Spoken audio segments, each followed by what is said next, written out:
Saturday, April 27th, 8:07 in the evening. This is Whiskey Hell Podcast. This is the show that looks at the narratives from the week and then tries to spread the good word, the seed of Whiskey Hell. We look at the news and we try to make sense of it for you guys. I don't think that even works. I don't think that works at all. Because it's not news seed that we're spreading. No, it's whiskey hell seed. It's Whiskey Hell seed. It's the seed of knowledge, really. It's the seed of knowledge and of being awake, right? Yeah, and not woke, but awake. Right, awake, not woke. Yeah, I like that. So this week was heavy on protests. Did you run into any out in your college town? No, none whatsoever, which is, fairly surprising. But, as I said to you and Hefe in the chat earlier, Eugene tends to follow, not lead. And so I wouldn't be surprised if it kicks off this week, but we're definitely not going to be the first to do it. Okay. So you had a pretty good week as opposed to a lot of people who were running into protests left and right. I know we talked about protests last week, but this week it was all about colleges. So it was an interesting one. Well, and we're going to get into this, but it was so easy to see. I mean, from very early on, it was very easy to see that this was coordinated, it was planned, it was paid for. Of course, it came out later who paid for it, which, if you've been following along at home, yeah, you already know the answer to that one. But so it was just it's just so easy to see this bullshit coming from a mile away now. Oh, it totally is. I know we talk about being able to see kind of the matrix, and I'm not saying we're some kind of messiahs or anything like that. We just pay a little bit more attention to a lot of people, especially our listeners pay a hell of a lot of attention. They see it too. I mean, they're calling it out left and right. It was very, very fun to see just how many people are actually latching onto this and saying, "Wow, okay, this is a big pile of shit." Especially when all the tents are the same color. Like they didn't even fucking try. Anyway, go ahead. Go ahead. No, there really wasn't any. We do have some cool shit that we're going to get into tonight. We're going to talk about a flamethrower dog. And Disney actually did something that I'm sure they're going to fuck it up, but we're going to talk about it and hopefully it doesn't suck. I mean, honestly, I was trying to find the pedo angle to that, and I can't find one. So, like you said, I think they actually did something like right and earnest and honest. But we'll give see. It time. Give it time. Exactly. They're going to do something to make it terrible.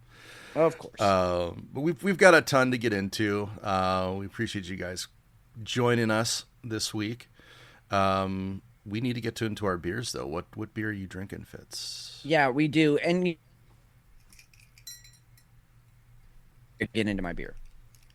So I was mowing the lawn, and I don't mean that literally. I mean that colloquial.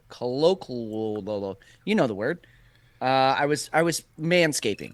Okay, I was manscaping, and I just thought, like, how cool would it be to give my under area there a Tom Selleck mustache? And so I did, and it fucking looks awesome. So just so you all know, there's not going to be any pictures. I'm not going to do that because who wants dick pics? I'm just telling you guys, try it. Give yourself a Magnum PI fucking stash on the goods down there. You will not be disappointed. And here's what's great is only you and your partner need to ever see it. So it's laughs all around. Anyway, my beer is from Backwoods Brewing. Backwoods Brewing is a solid brewery. I cannot remember the last time I had one of their beers, though. So I don't. Yes, thank you for popping up a bunch. Tom Selleck. That might be the show art now. Excellent. Why is there a picture of avocados up there with him in the upper right? Does he like avocado? Is that how you grow a good mustache like that? Maybe you might. Anyway, I'm sure he gets the It's avocado stuck in his stash. it's not disappointing. Trust me. I mean, just picture that, but then with a dick coming out the bottom of it. It's amazing. It's like a it's like a dick chin. It's like a dick chin. Yeah, exactly. Yep. Oh God. Okay. Sorry. Well, where's your beer from? Where was Back, I? Oh, backwoods, right? Backwoods, which All right. yeah Backwoods seems Brewing. All right. strangely appropriate right now. Backwoods Brewing. I kind of have the lights down low. I have some mood lighting going on here, so I have no idea what color this even poured. So I'm going in completely blind. All right. Um, it could be a amazing stout. It could be an amazing IPA. We just don't know. But I'm gonna go for it. All right. Smells of porter. I will just say it smells of porter. Backwoodsbrewingcompany.com is the website if you guys want to go out to it. Okay, I'm getting a chocolate stout. Okay. Could be that king size stout. Yep.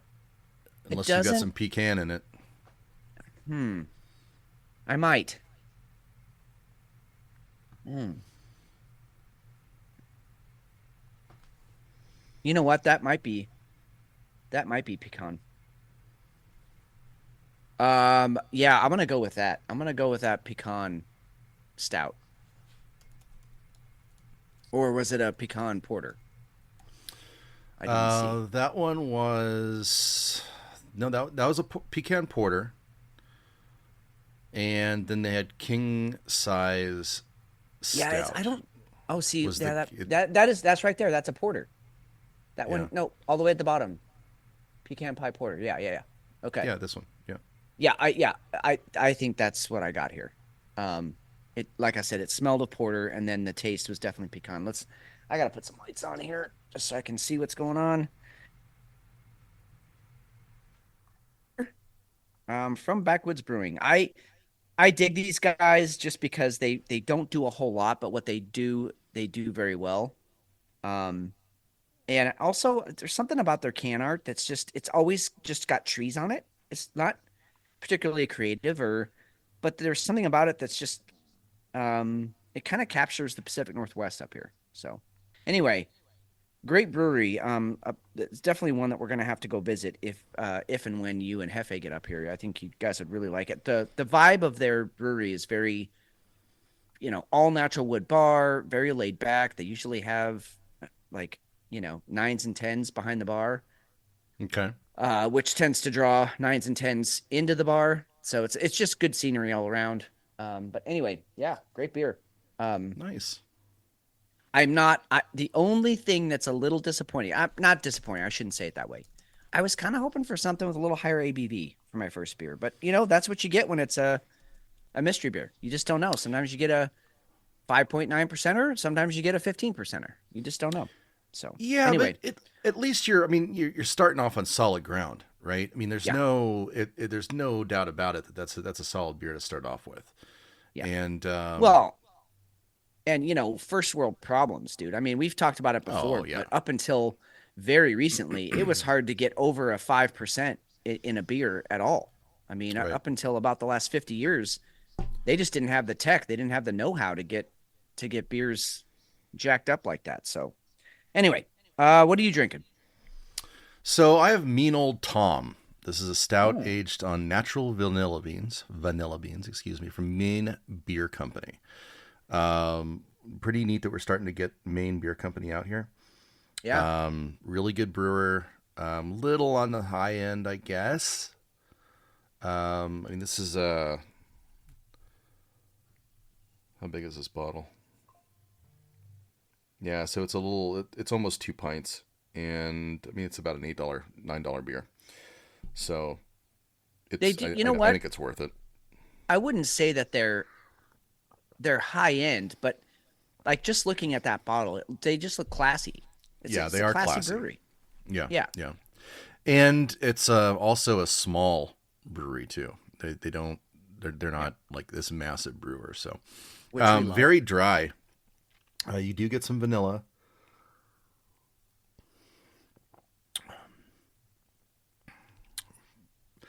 Yeah, the flavor profile, they actually nailed it. Aromas of vanilla, coffee, roasted cereal. I don't get the roasted cereal. I never understand the cereal unless we're talking like somebody throws like Fruit Loops in it or something that's just Yeah, Fruity Pebbles. Yeah. off Yeah. the wall. Um, Right. but dark chocolate for sure, and it actually tastes more porter to me than it does a stout. Hmm. It just has that really super dry mouthfeel to it. Very good. Yeah. Very, very, very good beer, regardless. So I'm really happy with starting off like that. Not earth shattering, but Yeah. good beer. Yeah, Good I would beer. say the same about mine. It's I mean, it's a very solid pecan porter, which that's always really been my favorite kind of beers is pecan porters, pumpkin porters. I just get into that shit. So this is a very solid offering. I'm just not blown away by it, at least not yet. It may warm up a bit and some more flavor profiles will come out and I'll be, you know, happy as a little schoolgirl. But right now, I'm just happy as a, That, middle-aged white male. that's right. Good. Good. Well, it's good to be happy like a middle-aged white male. I'm sure somebody's gonna take offense to that. Oh, I hope so. I'm That's sure. why I I'm said sure it. it's racist for somebody out there. Well, it's white privilege. I mean, how dare I? Well, it is. It's It really also is. it's going to help, fuel climate change. I'm also helping That's China right. by saying that. Yes, you are. Um, Yes, you are. and I'm sure Israel somehow got emboldened because I said that. So they're going to Yeah. Oh, kill. yeah. I just killed 5 more Palestinians. Fuck, I'm an asshole. Yes. Yes. You know what? It's really tough. If we had just identified as somebody completely different, you know what? Tonight I'm going to identify as Well, I don't I'm know. I'm I need trying I'm trying to identify as Tom Selleck. But you are but the genital version. the genital version. You know that his genitals they've seen some shit. I'm just saying. I didn't. Wow, that took on a whole life of its own. Sure did. And I like it. All right. By the end of the show, we'll try to figure out what I'm identifying as tonight. But as for right now, thank you to Aaron and Elle for being in chat tonight. I believe we're going to get at least one or two more folks coming in later, but we'll see who's able to join us tonight. Speaking of, pissing everybody off, let's just dive into the protests. Should we do that? Yeah. Let's lead off with that. That's a good lead hitter. All right. So by probably Wednesday, we had enough of these college protests that it just looked staged. It just looked completely coordinated. Yep. You saw the same kind of equipment that was out in every little area that they were taking over, the little encampments, and we decided to go ahead and post a poll. So the question was, now that we've seen evidence of protesters not knowing what they're protesting, are these people protesting or are they well-funded lobbying for specific political ideologies? Pretty run of the middle of the road poll. We had 54 votes. Well-funded lobbying won. 88.9% of the votes went in that direction, with 11.1 being real protests. Yeah, So, I mean 90% of us are out there calling bullshit on this yeah. because it is bullshit, which is really very heartening to me because it's, I feel like, and I could be wrong, but I feel like if we had posted this exact same poll during the beginning of BLM, it would have been more like, 60-40 and 60% being, no, these are real protests and not I funded agree. by somebody. And so now, we're all calling bullshit on all of it at every turn. These idiots keep trying their same playbook and we're like, nope. I keep picturing that, Leonardo DiCaprio meme where he's drinking a beer and he sits up and points. It's like, nope, bullshit. We see you. We know who you are, and we're going to point you out every time. It warms my heart to see that many people are, waking up or are awake and are seeing the bullshit for what it is. And I love how you worded the poll because it was like right after, they were arresting these people and then they were questioning them as to like what they were protesting and they didn't even know. And so like you put that up front, like, hey, now that we've seen evidence that these people don't even know why the fuck they're there, it's like, hello, if you actually, and I'm sorry, if you were one of the 11% that thought these were real protests, I am sure that there were real protesters. I just don't think it was a real protest. Um, I think there were participants out there who really feel passionate and want to, speak up for the Palestinian people who are being decimated. And we've talked about that on the show. That's what Israel is doing is not right. Particularly because they still haven't come up with any proof that October 7th was actually, I saw somebody who was like, hey, so we know how to, the whole world knows how to beat the Iron Dome, right? The Iron Dome is the air protection over Israel. Right. And right. And they brag about it constantly, how many missiles it can shoot down. But the way to beat it is paratroopers. Just give a paragliders. Paragliders. That's right. The Iron Dome apparently can't see those, so they can sneak in whenever they want. But you launch a missile, no way. Well, it's Anyway, it's so very for me. Yes. How do I want to say this? Well, first let's go to the comments. okay. I had to say it, Pod. Aaron, I'm gonna have to go with C. They're fucking morons. Yeah, sure seems like it. Yeah, that too. Beard of Liberty. The protests are started by people out with funding, but then they fire up idealistic idiots. Some who believe that they're actually protesting in reality. For most people there, the protests are just a status symbol. It's a theater, virtue signaling at its peak. Tony Montana. Thank you, Tony, for chiming in. Paid professional agitators. And Lisa H., I think it's people protesting so they can get out of actual responsibilities. I think all of those are, I think all of those comments are absolutely that's on valid. point. Valid points for sure. Absolutely every one of them. When Yep. we were watching this in real time, we saw tents that were exactly the same. There was fun. I mean, you could tell it was well funded because they had supplies. I mean, they Yep. were stacked. Yep. Um, Even their protest signs were, a lot of them were the same. And like, from Emory University, which is down in Atlanta, all the way up to NYU up in New York, they had the same exact signs. Come on. That was pre-printed shit. This wasn't some impromptu, hey, let's go down there and tell them what we think. This is pre-planned. And no, like you said, well funded. yeah, it totally was, and the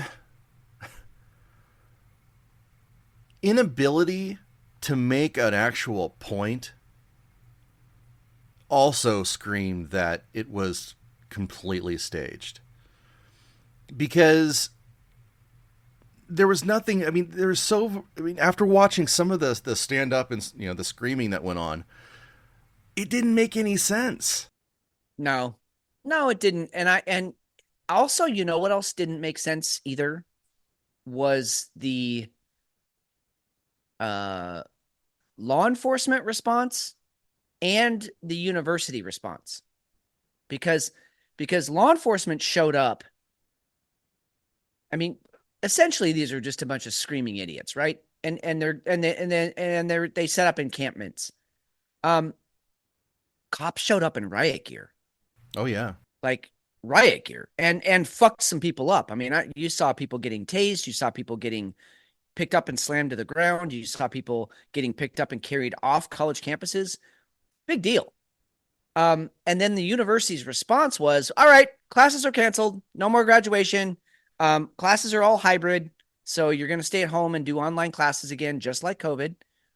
And there seems to be, well, no, let me rephrase that. There is obviously an ulterior motive here. This is not about the Palestinians. Whether you believe it, that's what's going on over there is good, bad, or otherwise. It's not about that. Clearly, there was some other motivation to make these protests happen and to really, I don't know, shut down college campuses, or I don't know. I don't know what the deal is here, but it's not about Israel. I'll tell you that. One thing that came to mind, and we're not burying a lead here. This is all this stuff was sponsored by George Soros. We've got a story Right. on it. We'll get into that in a minute. So I don't want to Right. think anybody to think we're just like stringing this along. Right. But one of the things that keeps coming to mind, it is absolutely nagging me, the whole Sharia law bit, and how Islam is bent on taking things over. You have college kids who aren't Islamic. They're just subscribing to the religion right there on site, and suddenly praying. It's very odd. It looks forced, and it feels like you couldn't get enough traction with BLM, right, to drive a wedge. So now it makes me think that we really need to have an actual bad guy that somebody cares about. Now they're trying to make it about Islam and Iran. Iran was ramping up over the last month, right? Yeah. And Yeah. now you've got what could be considered a following, right? I'm Yeah. thinking this is going to be that this is going to be some kind of jihadist summer or something around a lot of the bigger cities. If that's what it feels like it's shaping up to be. BLM isn't going to work this year. No. No. And we're in an election year, so Biden has to save the day. This is where I'm at with it, and I'm wondering if that's not part of it. I don't have any reason to dispute what you're saying. I don't know. I mean, I can't see that kind of a movement, that idea taking traction here. There's too many people who, beat the shit out of Sikhs after 9/11 happened in this country. Yep. To let something like that even begin to kick off. Although there's many more young people now who were born, on or after 9/11, Yep. Right. who don't even fucking remember 9/11, who are like, yeah, no, the Nation of Islam is where I want to be. I mean, and listen, we've got a proud history of that in this country. Muhammad Ali and the list goes on and on. Malcolm X, they all adopted, the Nation of Islam and even changed their names because of it. Cassius Clay was his original name. So maybe you're right. Maybe this is an attempt 70s style, return to my roots of Islam type behavior. I don't know. I'm kind of stuck. I don't actually know where this was all supposed to go. Now we did have, so I counted, my final count was 11 universities total. Couple of these universities, when I was talking about the police response, you had police showing up in riot gear. You also had snipers on rooftops Yes, Ohio, wasn't at it? Ohio. And so I don't know what they thought might go down. I mean, the Vietnam protests back in the 70s. Yes, there was a couple of kids killed on a college campus, but they didn't bring out fucking snipers. What did they think might happen? Why would you need well, it wasn't one sniper. There were several snipers on that campus. Why would you need that for a college protest? And isn't college where you're supposed to be able to do these things and actually protest?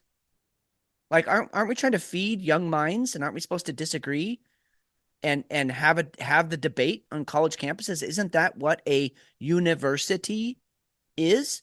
Which is, we're all here together to learn and learn from one another and challenge one another.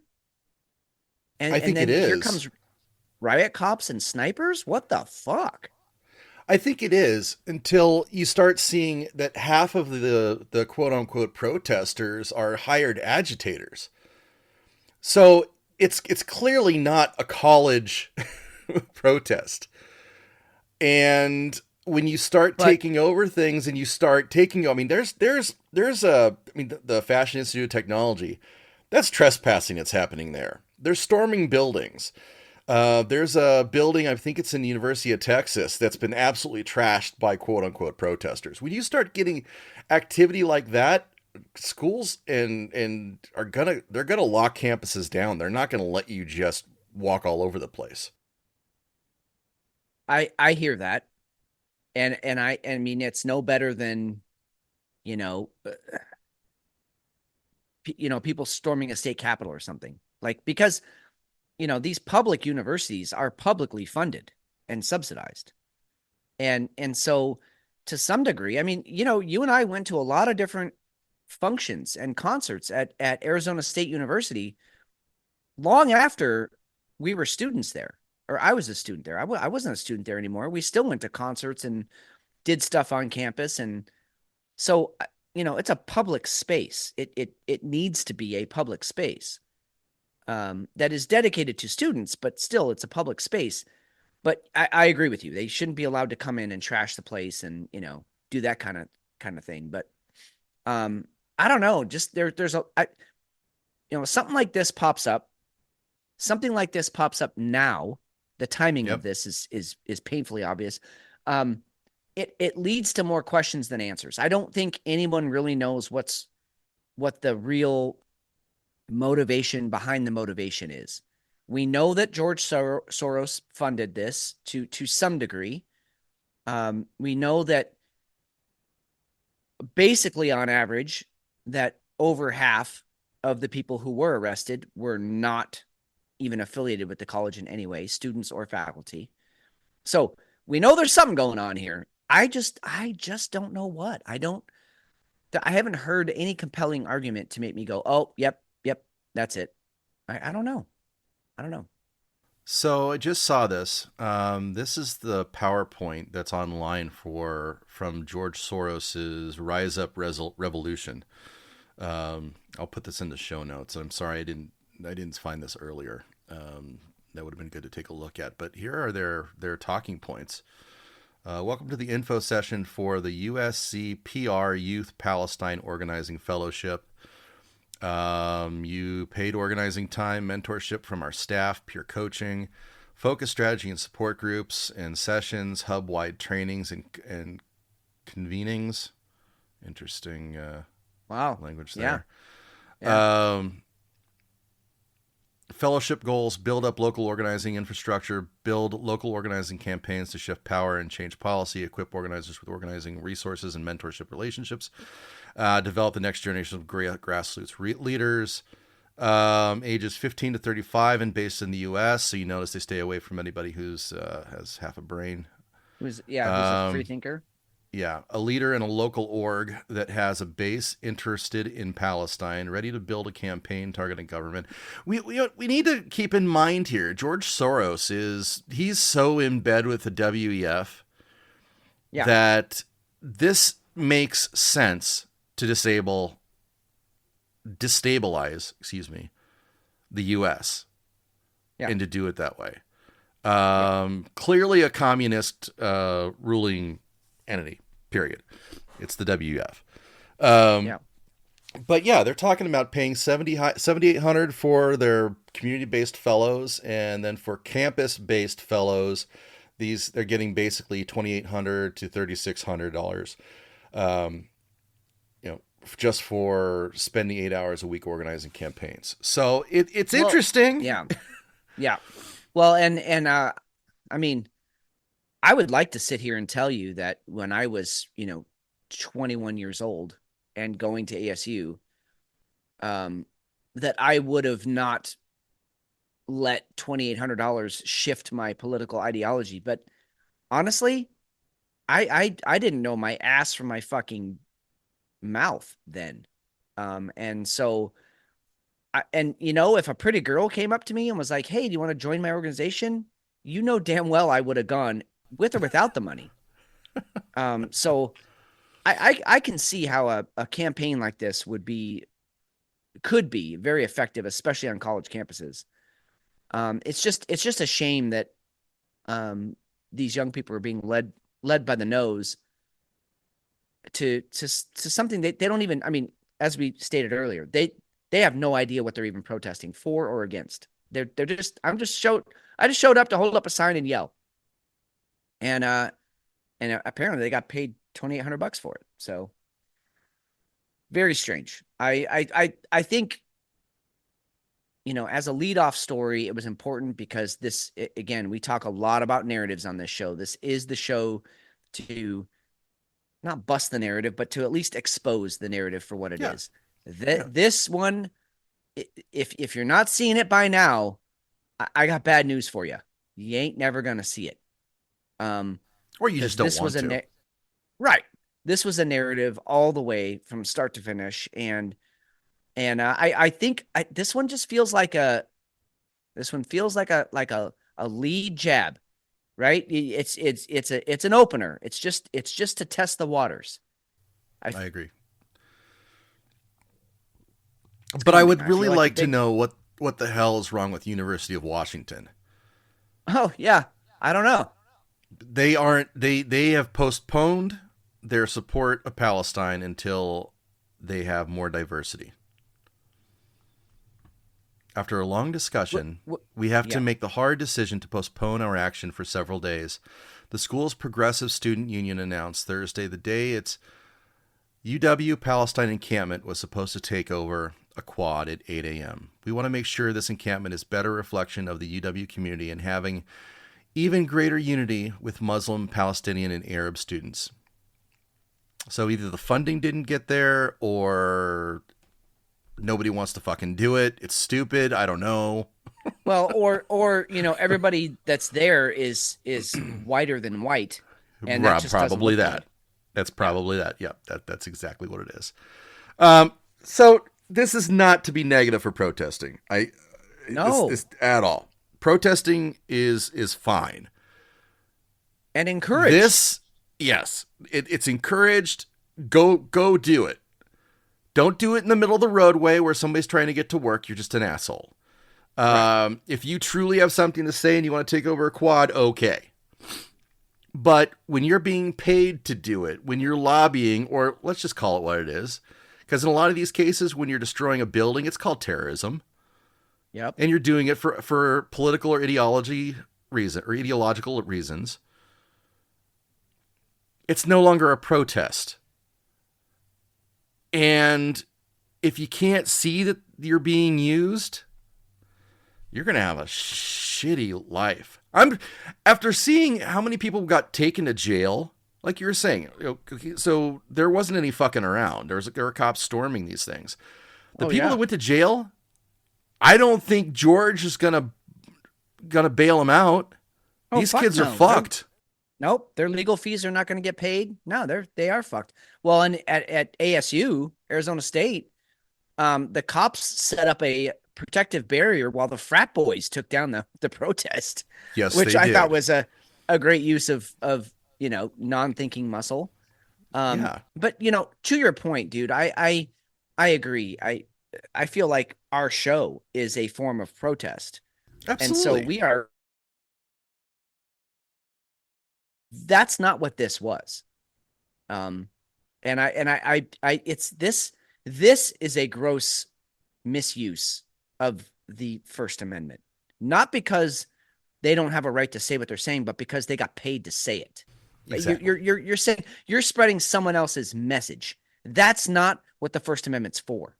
Which is why, NPR, ABC, NBC, all the legacy media, not megacy. I don't even know what that word is.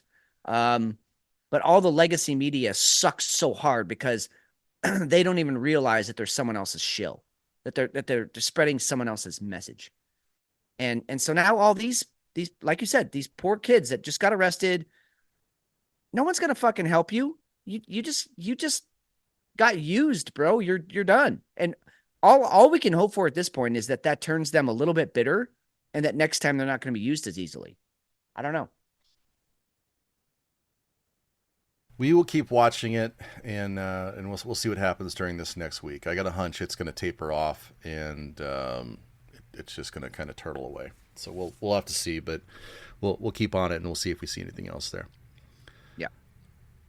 So sticking with the Constitution here, the Second Amendment appears to not be valid in certain people's courtrooms. This was fun. We haven't talked about Dexter Taylor on the podcast, and I. This is a big one. I think we probably should have gotten into it earlier. This gentleman, Dexter Taylor, who got into gun making as a hobby. I guess it's called gunsmithing. But he started building guns, and because he was doing it on his own, he was raided by the ATF, and now he's looking at between 10 and 18 years worth of time because he was, to me, I don't know, seems like he was well within his rights to do so. It does. I don't know that it says that you can't make guns and hold on to them. No, I don't really understand where this is coming from. Not at all. He was ordering from the internet all legal parts of guns and then assembling them at home. You know, he was ordering the receiver and all the parts that you need, and then assembling them at home. And you know, as he says, he's like, this was the greatest fucking thing I could do in my machine shop. He just got addicted to it. He liked doing it. The case is that the prosecution is trying to argue that he was planning a terrorist attack. He never fired one round from any gun he made. He never made any threats on social media. He never made any threats to his neighbor. He's just a peace-loving dude. Oh, by the way, guns. he's black.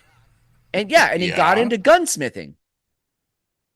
And what was shocking about this story was the fact that during the opening arguments, the judge interrupted the defending attorney and said, "Do not bring the Second Amendment into this courtroom." I shouldn't have to say any more than that right there. That is. Oh yeah. That judge should be disbarred, taken off the bench and disbarred for life, and probably thrown in prison for treason, because that's the U.S. Constitution you're talking about, you fuckface. But do not bring the Second Amendment into this courtroom. It doesn't exist here. So you can't argue Second Amendment. This is New York. So apparently New York has seceded and they're not part of our union anymore, which, you know what? Good riddance. Get the fuck out. Yeah, go. And let this dude come back to the United States where we actually honor the Constitution and the Second Amendment does exist every fucking place you go. Unbelievable. It's you see that kind of stuff and it's like I instantly get this rage. Like, well, let's not bury the lead here too. That it's very difficult to get a gun license in New York. Like, it's very, very difficult to get one. Yeah. Yep. And this is a gentleman who, like you said earlier, black gentleman. He's conservative, genius, fucking genius level here as far as smarts go. He's a software engineer. He does engineering on his own time. 51 years old. It just, I mean, he screams. I think they're testing. I think they're posturing. I think this was a shot at I think it was obviously a shot at the Second Amendment. And this, I wouldn't be surprised if this judge ends up being a DA at some point for taking this kind of a stance. What was her name? I need to find her name. Yeah, I don't remember. It was an odd name. Or I shouldn't say odd. I should say unusual. Anyway. Yeah, this is another one of those times where because this idiot said what she said, the judge, I feel myself being pushed further to the right. You know what I mean? Like, I am not a conservative in the way that I lead my life and in my philosophies, but God damn it, I support the Constitution. It has to be defended. And for a judge, a sitting district court judge, to say the Second Amendment doesn't exist in New York. Wow. How did we get here? How did From we the get here? I go ahead.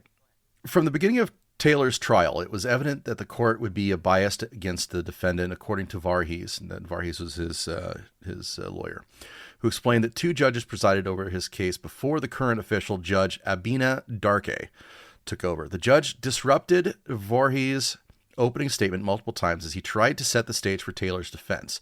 Even further, she admonished the defense to refrain from mentioning the Second Amendment during the trial. She told us not to bring the Second Amendment into this courtroom. It doesn't exist here. Okay, it's not just don't bring it in. It doesn't exist here.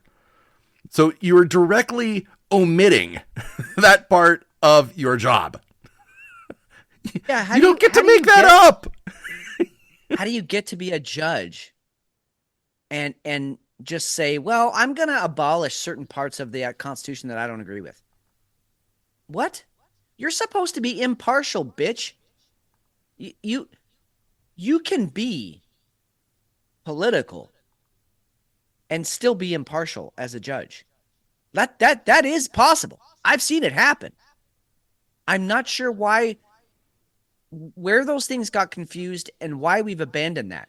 Why a democratically nominated judge has to now bring her politics into the courtroom. That's inappropriate and stupid. It's beetle-headed. Who wants to ban guns? God damn. Not Hefe. Hefe doesn't want to ban guns. How's it going, Hefe? It's a going. How you doing? We're doing well. We're doing well. Do you have any protesters out there at the casino? No, it's too far. What a shame. Yeah. So what's going on? How was your week?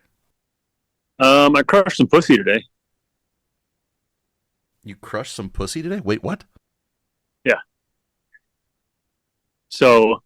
Hey, wait, is this a farm report? No. Oh, okay. Sorry, go ahead. No. So I went over to the kids' house today, and they have cats and dogs, and 2 of the cats made babies, right? Okay. So the girl cat named Athena, boy cat named OJ. not after OJ. But okay. So as soon as she had her 2 kittens, she turned on him and went after him. We don't know why.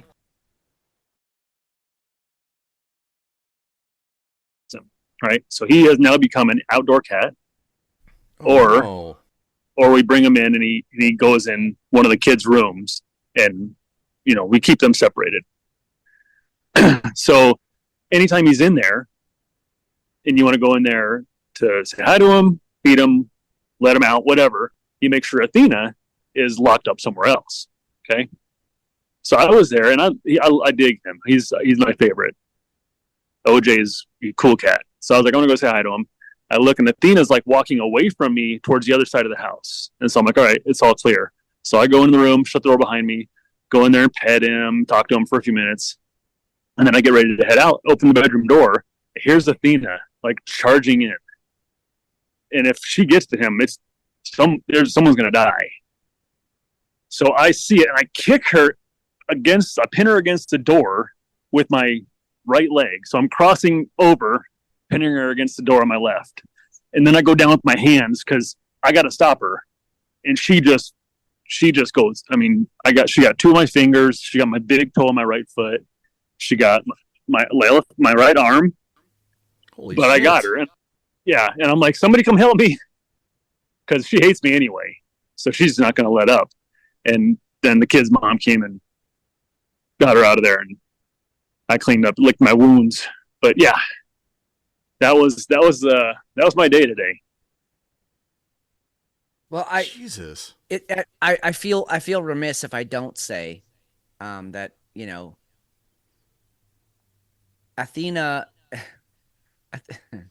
Athena's just protecting her young, right? I mean, the dude is named OJ. I'm sorry. That just doesn't. I don't blame her. I get it. See, he's an orange cat, so they started calling him Orange, and they called him Orange Juice, and it eventually evolved to OJ. So, but yeah, I mean, like there's something about that name for sure. I mean, in lion prides, the males come back and kill any cub that isn't theirs. So maybe she's afraid that maybe she got impregnated by another cat. Well, she's never been outside though. Cats get in, man. Cats get in. I mean, that's how I got pregnant. Do you remember that? Yeah, back in '96, dude, I got pregnant. Man, with I'll never forget that. A hell of a year. No, I'm just saying. I think she's definitely operating on some sort of instinctual level that she's not. I mean, cats go to this weird zombie place when they're like when they have a goal or a mission. You can't bring. I mean, they're illogical. You can't bring logic into it. You can't reason with them. They just go insane. And a female cat on top of it's like even worse. And I don't mean females are worse. I mean that female cats tend to be the crazier of the species. Yeah. Yeah. And she just gave birth. So right. She's just a protective mother. Yeah. I'm sorry that happened. She's just really pissed off that he knocked her up, and now she's going to take it out on him. Well, and where's the child support? Like, fuck you. Yeah.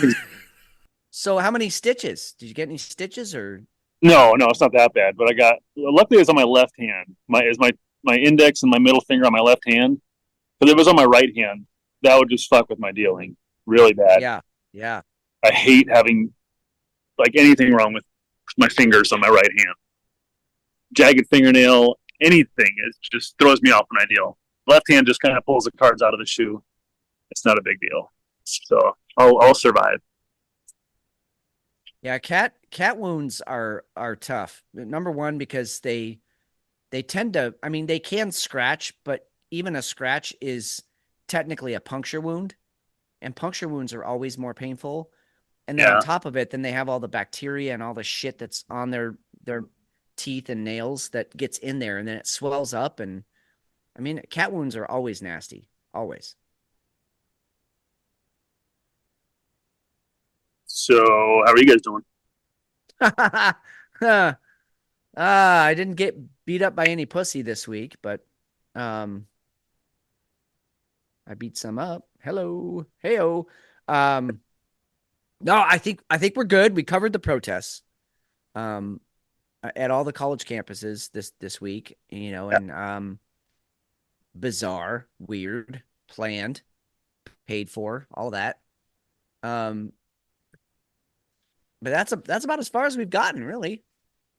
That one video of the cop picking up a protester, that was a guy, right? I think it was a guy. Yeah.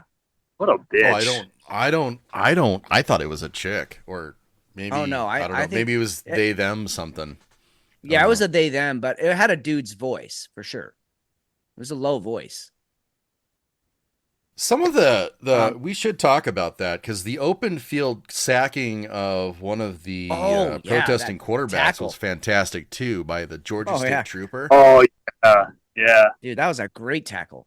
I haven't seen a tackle like that in years. That was fantastic. Dude, hit him right at the hips, like you said, lowered the head, exposed the shoulder, went right into the hips. I mean, that poor quarterback never had a chance. No, he got absolutely drilled. But the one that you're talking about was fantastic too, because he was yelling something and just being ridiculous, which I don't understand. You're being arrested. Just go, because they're probably going to take you out there and say, look, just don't come back. Okay. Right. But at that point, if you're going to continue to be an asshole, I mean, he picked them up, one hand under a leg and the other under the arm, and he just hauled her out like he's been doing this for years.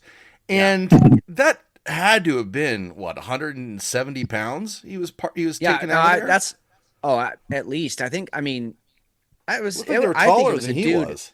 Yeah. So I think maybe 180. And yeah, if you're getting arrested, like, say your last, like, hey, free Palestine or whatever you need to say, but then, have some fucking self-respect and just get in the car or It's get time. kicked. It's time to go. It's time to go. Just let's just go. Yes. Oh yeah, it was fast. But it's going to be a 4 ball, so it'll be 10:20 before I get back. All right, man. Well, go kill it. So, all right, see ya. All right, man. Later. Have some self-respect, have some pride in yourself, and just walk off the field respectfully. This bitch tried to lay down like that was going to stop this officer. I mean, I don't know if I would have had the respect to pick him up because that was actually respectful. What I would have done is just grabbed an ankle and just dragged that motherfucker off campus. Yeah. You're coming with me. I'm dragging you. You better hold your head up because it's rough ground. But he actually picked him up, which was actually kind of nice. Honestly, you get a free ride. Right. You're being carried over the threshold by a fucking statey. Like that's like virgin type protests right there. That's a virgin protest. It's not like the Vietnam protests. I mean, you're burning stuff and you're hanging out. Oh, yeah. Boobs were everywhere, and there was free love, and it was just. And police batons came out and cracked you over the head if you got too vigorous. Yeah. They were actually quite nice. You're right. Mm-hmm. Hey, thanks for finding the blood-covered horses this week. What the fuck was that? And you know what's weird is like it happened that day. And I mean, I've heard like weird theories about what it was, but I've heard zero explanation. Like actual someone coming out and being like, oh, this is what happened. These two horses broke out of something, or this is why that was. It was just symbolic. Nothing. And then that's what got me thinking about Kate Middleton, because they still have not come out and responded to the fact that the video they released of her was clearly AI. And they just swept it under the rug, like pretended like it didn't happen. Yeah. But we know that was AI. So she's still missing. And then you have these bloody horses running through the streets of London. This doesn't happen every day, guys. It doesn't happen. It has never happened to my knowledge. Well, and then 3 weeks ago we had not the Roman soldiers. What was it? What the hell was that when you had when we thought that King Charles died? Oh yeah, you had the carriage and No, well it was the soldiers, the two soldiers on. Oh, that's what it was. Yeah, on the horseback. Just random. Yeah. And now you've got rogue household cavalry horses wearing saddles. The white one was just it looked like it looked like it was a lot of blood. I mean, okay, it's a white horse, and maybe that was part of it. Right. But that's a lot of it's a lot of freaking blood on that horse. A lot. Storming through downtown or right past Buckingham Palace. Just very, very, very, very, very, very weird. Like whatever lost that blood probably didn't survive. Like even if it was just pig's blood, that pig is dead. Because that was a lot of blood. I think it was the horse, though. I think it was the horse. That my understanding was it was actually the horse, and it did it when they were trying to get out. And so he injured himself. The horse injured himself smashing into the windshield of a silver Mercedes-Benz minivan. Oh shit! I didn't hear that part. Okay, all right. Another horse. They call it a beast. Come on, ran into a double-decker tour bus. And smash the windshield. What is going on in London? England's getting crazy. London's where the party's gonna start, bitches. Like I feel like London's gonna be the new fucking Burning Man. Let's just do it right in the middle of. Just make it happen. Piccadilly Square. You just do it. Go for it.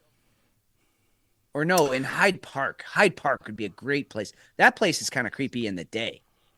Imagine that shit like popping off with, some creepy techno music and bloody horses and a few topless girls. Dude, you'd be right back in the Druid times. I love it.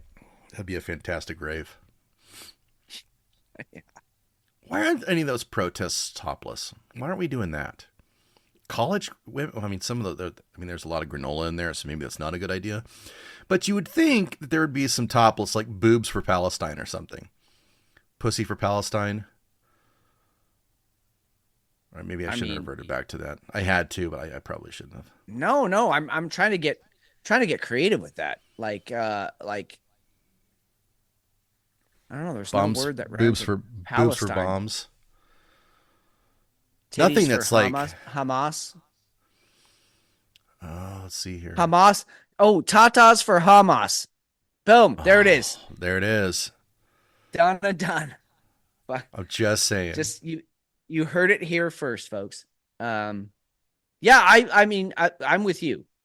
You know, I feel like the best part, I mean, the most effective way a female can protest is to show me her breasts. Because I'm going to be like, yes, I am for you and whatever you are for. I believe in you. I want to help you. And I'll even take the fucking chivalrous high road. I'll even be like, hey, let's get those ladies covered up. And then I'll help you.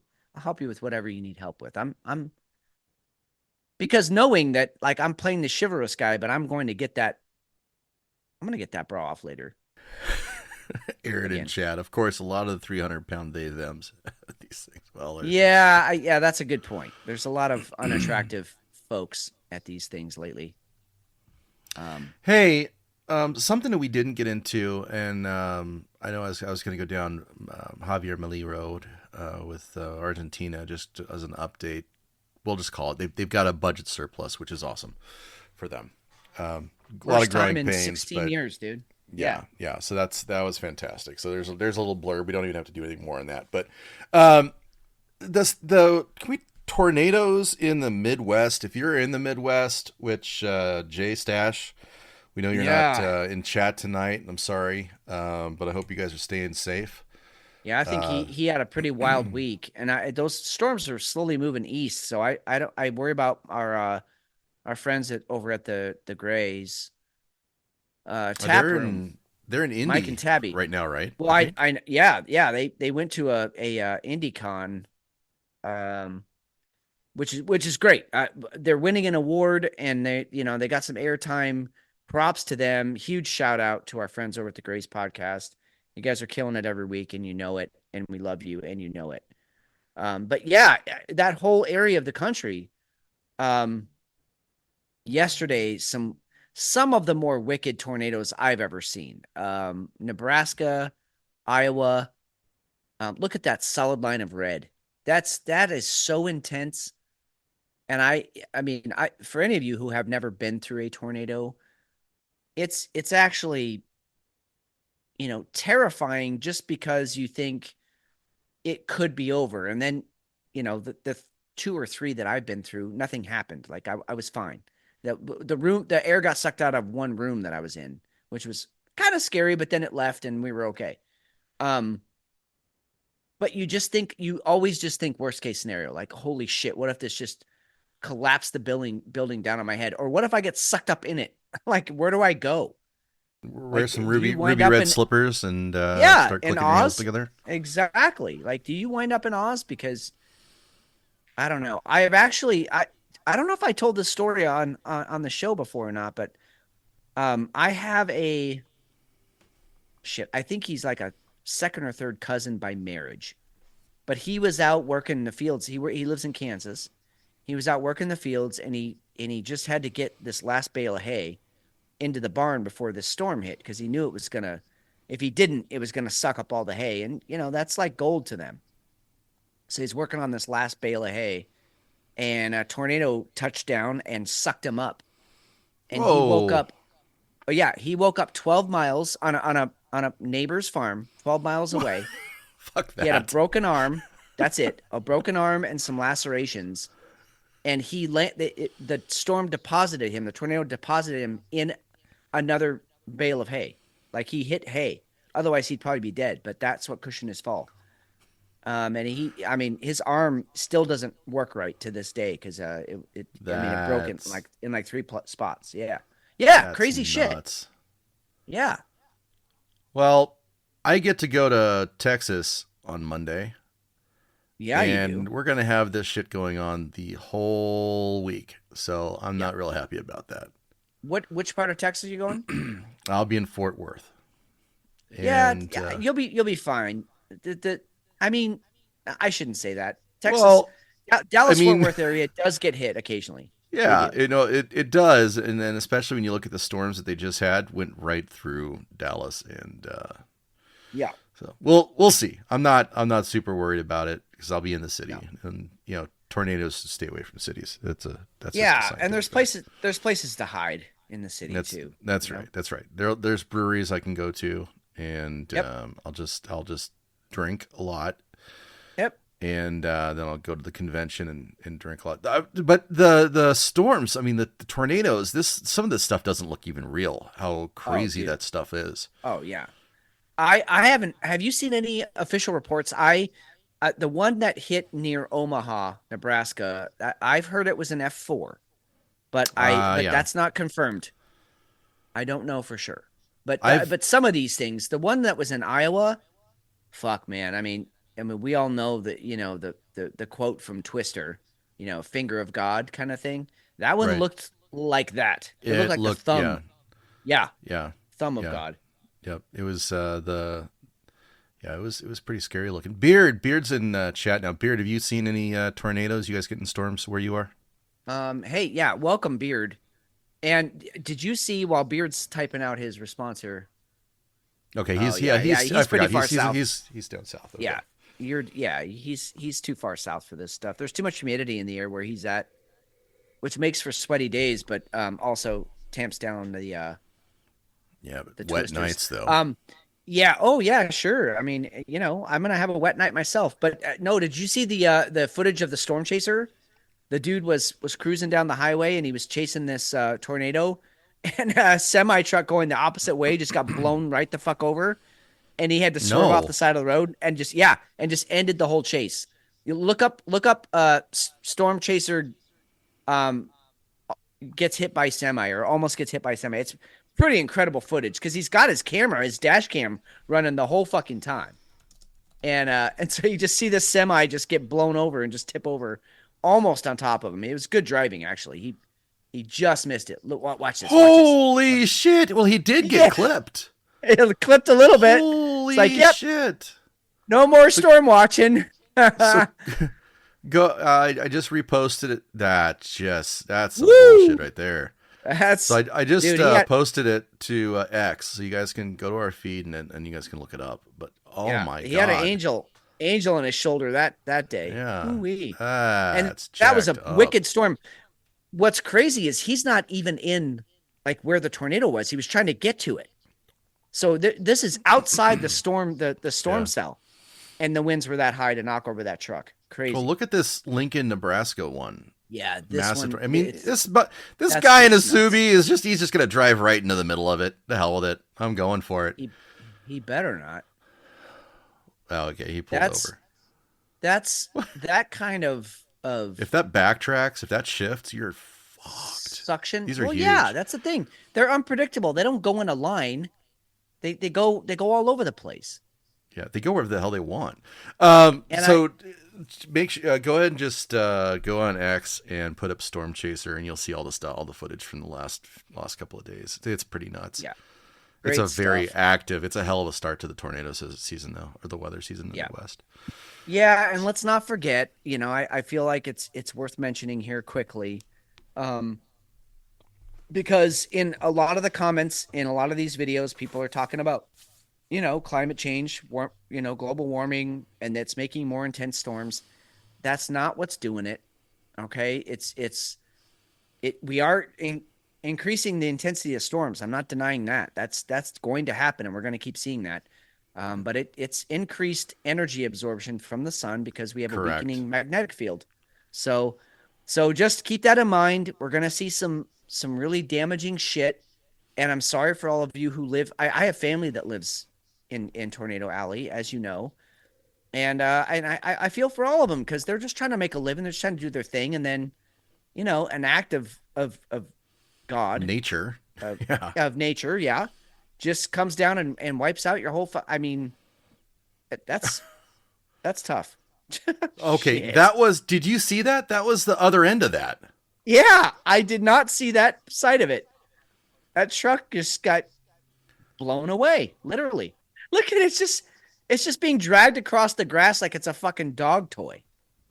So that was That's the. crazy. So I'll have to go back and I'll have to post these again.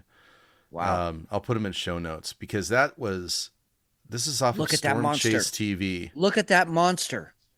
It's a little. See, It's you pretty don't. disorganized too, but look how wide it is. That base is like. That's it. That's what I mean. You don't. If you're in the middle of that, you don't survive that. You just. I mean, your house, So your business, nothing survives that. So, I mean, I don't know if that rig had a full load or anything, but that was the reverse angle we were just watching. Yeah. And it was the from the behind the semi as it just blew across the whole, just some gnarly stuff. So Good I think God. what you said there, and we'll go to break after this. We'll go get our second beers, I think. But I think what you're touching on, and we'll get into some climate on the other side of this because this is fun stuff.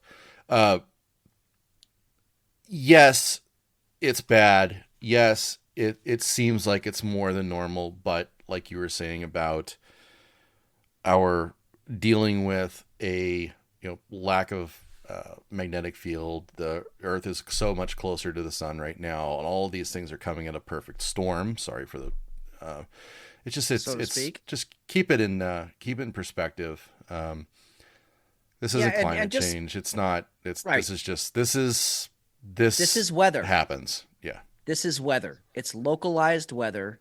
Yeah, listen, if 500 tornadoes broke out across the planet all at once, I would listen to you. I might listen and be like, okay, this might be a climate thing. This is scary. But this is Tornado Alley. This is this time of year, and this is localized weather. These tornadoes hit very small swaths of Earth. This is not climate change doing any of this. This is normal. This is Mother Nature this is doing weather. Mother Nature Yep. stuff. That's what she do. Yep, exactly. All right. How'd that beer go? You know what? It started out as like a, I hate to do the ranking system, but this is where I'm at right now. Started out as like a 6, 7, because it was it was good. It was a decent beer, nice way to start. Dude, it finished at a strong 8. Very good beer. Because I was kind of putting it in context in my head. I would love a 6-pack of this because I think it would just keep getting better the more you had. Your second or third one would be better than your first. Okay. So yeah, this one moved up, and I'm not calling sex beer, not at all, but I am saying, she's growing on me, and her personality alone makes her worth my time. Ooh. That's what I'm saying. Yeah. All right. Yeah. How about yours? How'd your beer go? Exactly the same as it started. Finished the same. Dry, way more porter like, but it was good. It was good. The chocolate actually, I guess, toned down a little bit. You got used to it by the middle of it. But it was good. Very, very solid beer. I would go back to it, but it wouldn't be something that I would spend a great deal of time on. All right. Well, let's pick something badass for our second beers then. All right. I'll be back with you guys in just a minute. All right, getting back into beer 2. So I have one from Torito Farms, the brewery in Torito Farm. This is from a little place in Wilcox, Arizona. Fitz. I don't think Wilcox. Yeah. No. Yeah. I don't think they Never were heard of 'em. around when you were out here. So it's a little bit. They're a little newish, I guess. No. Yeah. That's Wilcox. Wilcox is kind of like the I guess you'd call it the breadbasket of Arizona. Like it's very farm oriented. There's some ranches out there. It's very rural, and Yeah. bunch of good old boys out there. And so yeah, I didn't know they had a fucking brewery out there. That'd be great. Let me see here. Wilcox. Because I really, really want to take a drive out there sometime. Yeah. And I'm I mean, trying to that figure wouldn't be. out how far. Um, Yeah. like you were saying though, very very rural. Very much the breadbasket of Arizona if there was going to be one. So, and it's actually east of Tucson. Yeah. So maybe 2 hours, but Yeah, still. not too bad. Because that's, yeah, you go through Wilcox if you take the 79 down, which was always my favorite way to get to Tucson. Right. Because you get to go through the Dragon's Tooth or yeah, Dragon's Tooth Mountains and all that down there. So yeah, I mean that'd be a great road trip. I don't know if we can do it this next time I'm in town, but could be something for a future. You know what I feel like our listeners are owed, and maybe I What's that? shouldn't say it that way, but like a beer tour of each of our states, Oh, I right? think So so. like Yeah. I fly down there, we do a brewery tour of everything we can hit in 3 days of Arizona, and northern Arizona, get down to some Phoenix breweries, get down to some Tucson breweries, even Sholo, we could head up there. Like just I don't know how you do that and stay sober, but whatever. Uh, and then also we need to do that here in Oregon because all up and down the Oh Willamette yeah. Valley, we've got some amazing. And then you head over to Bend, and it's crazy. So I don't know. I don't know how we do that. Maybe you know what we do? Maybe we go to these places and buy the beers and then bring them back home and then do the show. I don't know. But it'd be cool to do like a tour of Arizona, a tour of Oregon. Well, I think I we're don't know. gonna. I think when you come down, we need to plan this out a little bit more. So hopefully, as the week goes on, we have a little bit more a better idea what happens when Fitz is going to be down here. Fitz is going to be down here Yeah. for it's the 10th through the 13th, right? I Right. think. Of May. Yep. Yep. So we're going to record on site. So we're probably not going to have an actual show that night, just because he's also in town for Kung Fu. But um, I would like to do some on-site stuff. So we'll try and go ahead and hit a few breweries when you're down here, and we'll probably try and. So I know Hefe and I were talking about coming up to Oregon also. So Yeah. we'll try and do stuff like that, and I think that's one of the things that we'll try and concentrate on. Back to this Baltic Porter. This is I have the Tennessee Whiskey Baltic Porter. So Ooh. it's a Baltic and it's barrel aged. Dude, And it is there smells it. I know you and I are biased, but is there anything better than a Baltic Porter? No. No, I God still damn. haven't found I anything love better those than a beers. Baltic. No, it's And they're like hard to find too. quintessential. They're Right. basically unicorns, so. Yeah. And half the time you find them, people don't do them right. Mm. Oh shit. Oh, this is like candy. Mm. It's- Oh man.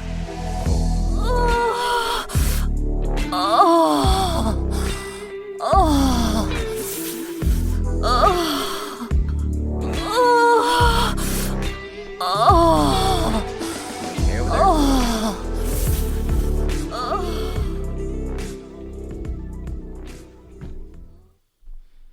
Holy shit. What's going on in my mouth is just it is just it's just so Excellent. this is incredibly mouth-watering. It is it is this is a bourbon. It might be a perfect beer, Fitz. Uh-oh. It's Uh-oh. mouth-watering. The bourbon is perfect. The Baltic, you get the meatiness, you get the flavor. The malt is just perfect. I have to go see if I can find more of these. I think I got this from Beer Barn. This might be a perfect beer. I'm absolutely blown away by that. You know what's incredible Holy to me shit. is, I mean, you can definitely find some, big city breweries that are doing it right, that are, doing some really good shit. But on the whole, I find that my favorite beers, my perfect beers, come from these rural, kind of not hole in the wall, but just like nobody's ever heard of them breweries. And they're using like the ingredients that they fucking grew on the land that they're standing on, Right. and that's where all the best shit comes from. these Mm-hmm. days. And I mean, and maybe it's just because we can taste when it's, homegrown or when it's mass Oh produced, yeah, yeah. There's because yeah, go ahead. no. I was just gonna say there's nothing about this that isn't natural. Right. There's no chemical taste. It is a perfectly brewed Baltic. I'm just gonna call it. Hey, and let this be a fucking warning out there, a warning.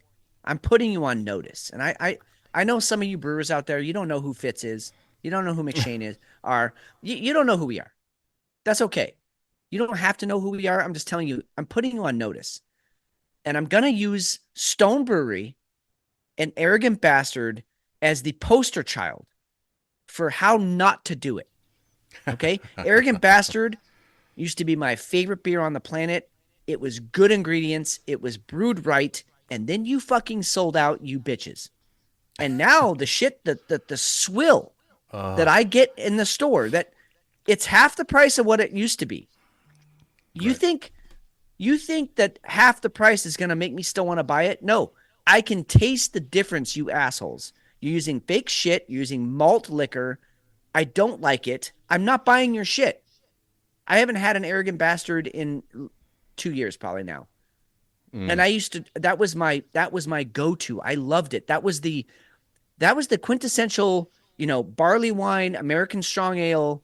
I compared everything else to an arrogant bastard. And now it's not even worth flushing my toilet with. I don't even use it for toilet water. Wow. So, Fitz reporting. dude, so breweries, stick to what you know. Stick to what you do best. Even if there's dollar signs out there, come on, help us out. Wow. Anyway, I'm off my soapbox now. Good rant. Good. No, but you're completely on point there. You're completely on point. Yeah. All Yeah. right. What do you have over there? Oh, right. I do have a beer too. Okay, so going back to what I love about small batch craft breweries. So this one is an offering from Fort George. Fort George is an incredible brewery that we are going to have to go to. They have a few locations. My favorite one is up in Astoria, Oregon. Just such a great location. You get to look out over the pier, so you see all the Coast Guard and the Navy ships gearing up and coming in and leaving port, and it's such a great spot to just camp out and have a beer. And they have really decent food too. But so one of my favorite beers since I've gotten up here is the Cavatica Stout from Fort George.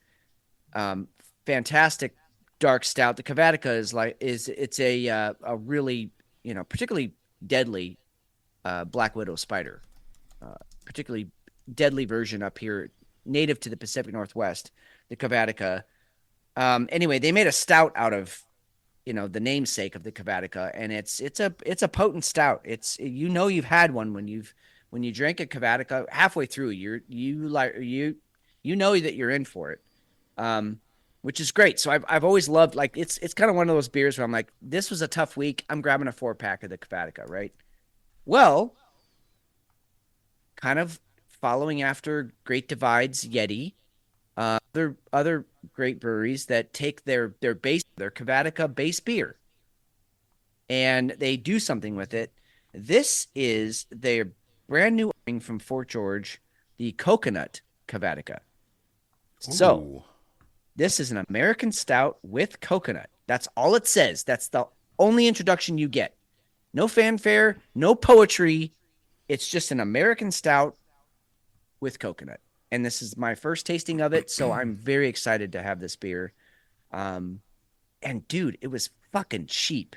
This is like a $4.50 beer. And Can it's an or eight is it a bottle? can. It's a can, Okay. and it's an 8.9%. So for No 450, kidding. like, you can't go wrong with that. Like, remember when we used to get $4 Guinnesses? Um Yeah. anyway, so I have not seen this before. This is my first time having the coconut Black Widow. So they don't have the Cavatica on their site. You can go to fortgeorgebrewery.com. 8.8% ABV. Oh shit. Oh my fuck. Oh my fuck. They somehow improved on the original Cavatica recipe. So you get the heavy stout up front, which is what I loved about their Cavatica stout. It was really heavy stout up front, very burnt, a lot of burnt notes. But then you get this sweet little tickle right on your bunghole of coconut. Like it's there. It's not overpowering. It's just there. It's subtle. It's nice. It just reminds you that you are in an all-out, like, octagon style fuck fest, right? I mean, this isn't just, you're not just having sex. You're in this to win it. You're in it to win it. And if you don't have that little tickle of coconut on the bunghole, you're not gonna win. And this one is winning. It's winning, McShane. It's winning. And I'm so it's a good tickle, not like a, oh my god, I like left something behind tickle.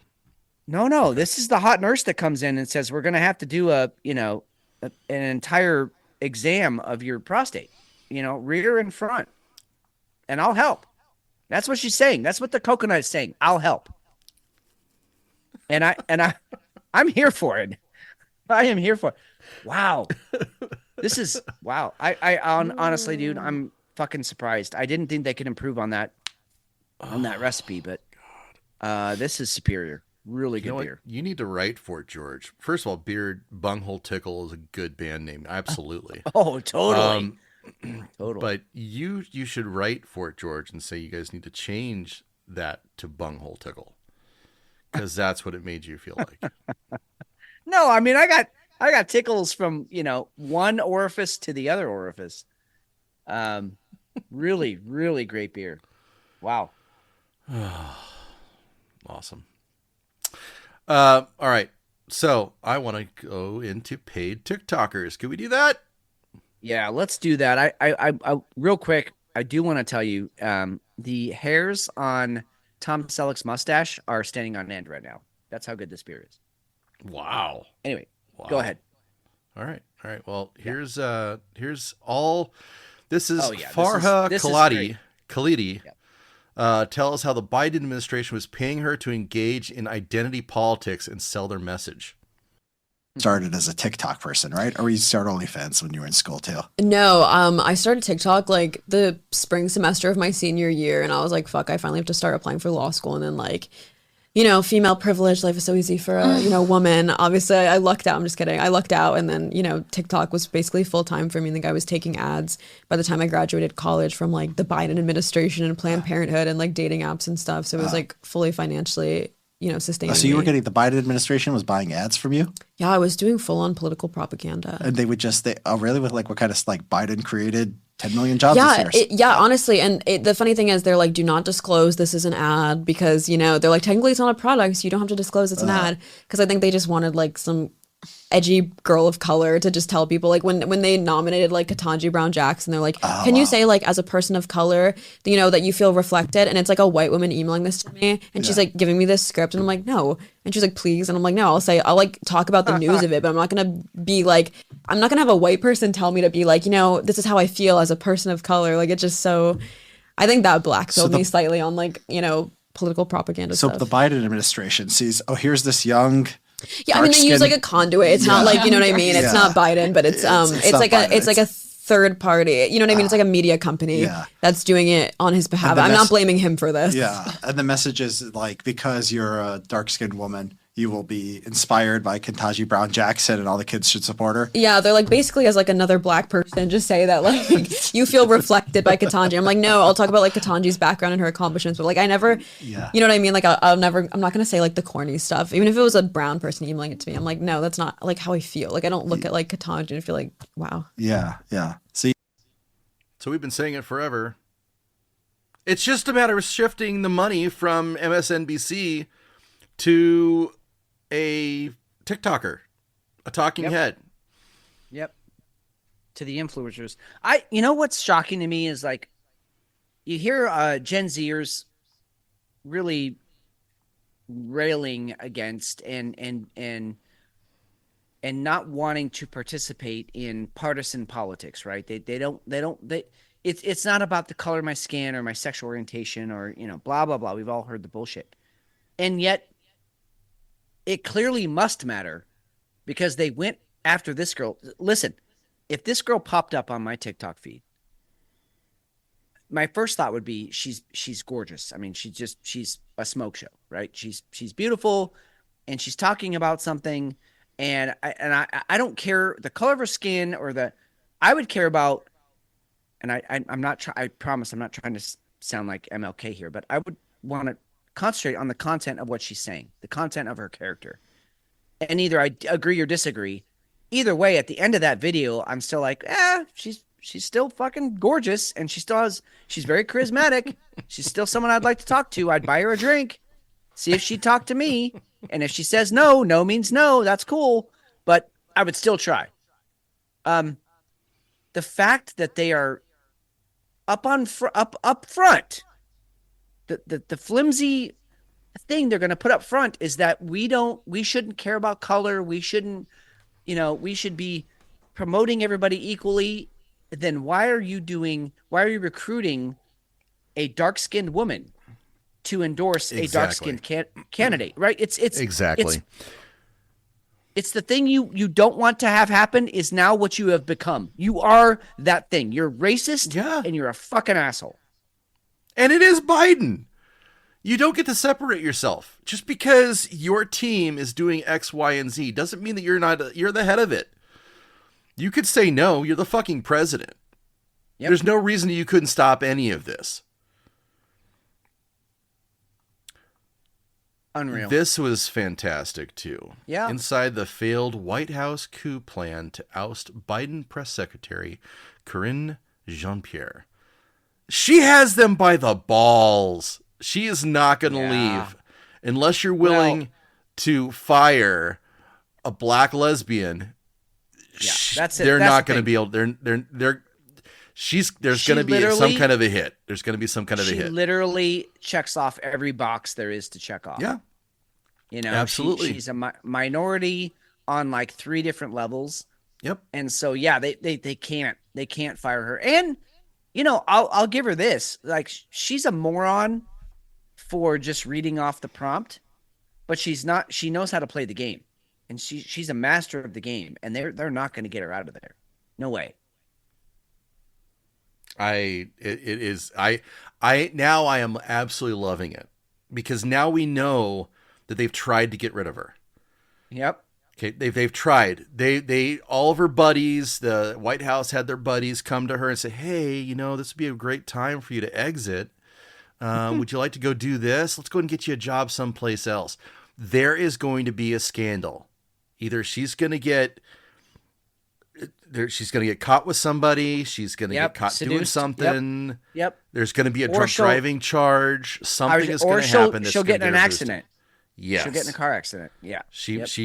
Exactly. Something is going to happen. Her days are numbered. And now that I'm not saying I don't want anything ill will to obviously to happen, but that's what happens in DC. They've already tried to be kind and knock her out of the box. Now something's going to happen that's going to remove her from it. It's going to happen. And she's a liability, and I love that they're treating her like a liability now. So, fantastic. I say it's a win. It's a win on all levels, because if she gets ousted, we don't have to hear her fucking idiocy anymore. But if she stays, that means she's winning. We get to hear Lydia. Yeah. She's winning against the Biden administration, which is kind of cool, and she goes up a tick in my book. Yeah, so, she's actually teabagging him every time she goes up there. Right. It's kind of fantastic, no matter what happens. All right. Here's Bernie Sanders. I think this is the 25th. This is him coming out heavy against Netanyahu. It is not anti-Semitic or pro-Hamas to point out that in a little over 6 months, your extremist government has killed 34,000 Palestinians and wounded more than 78,000, 70% of whom are women and children. It is not anti-Semitic to point out that your bombing has completely destroyed more than 221,000 housing units in Gaza, leaving more than 1 million people homeless, almost half the population. It is not anti-Semitic to note that your government has obliterated Gaza's civilian infrastructure, electricity, water, and sewage. It is not anti-Semitic to realize that your government has annihilated Gaza's healthcare system, knocking 26 hospitals out of service and killing more than 400 healthcare workers. It is not anti-Semitic to condemn your government's destruction of all of Gaza's 12 universities and 56 of its schools, with hundreds more damaged, leaving 625,000 students with no educational opportunities. It is not anti-Semitic to agree with virtually every humanitarian organization in saying that your government, in violation of American law, has unreasonably blocked humanitarian aid coming into Gaza, creating the conditions in which so many thousands of children face malnutrition and famine. Mr. Netanyahu, anti-Semitism is a vile and disgusting form of bigotry that has done unspeakable harm to many millions of people. But please, do not insult the intelligence of the American people by attempting to distract us from the immoral and illegal war policies of your extremist and racist government.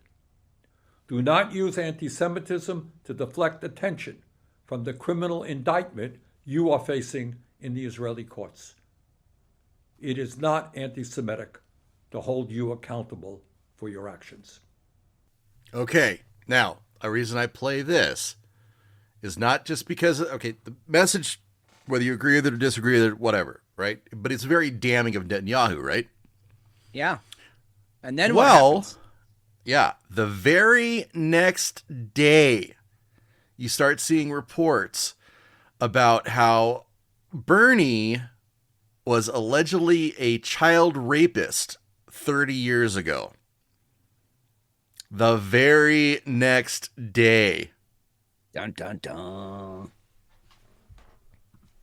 Yeah, I mean, it's this kind of shit, honestly. It's this kind of shit over and over and over that makes you... It makes you believe in the fact that there is a cabal out there, that there is this sick, twisted cult of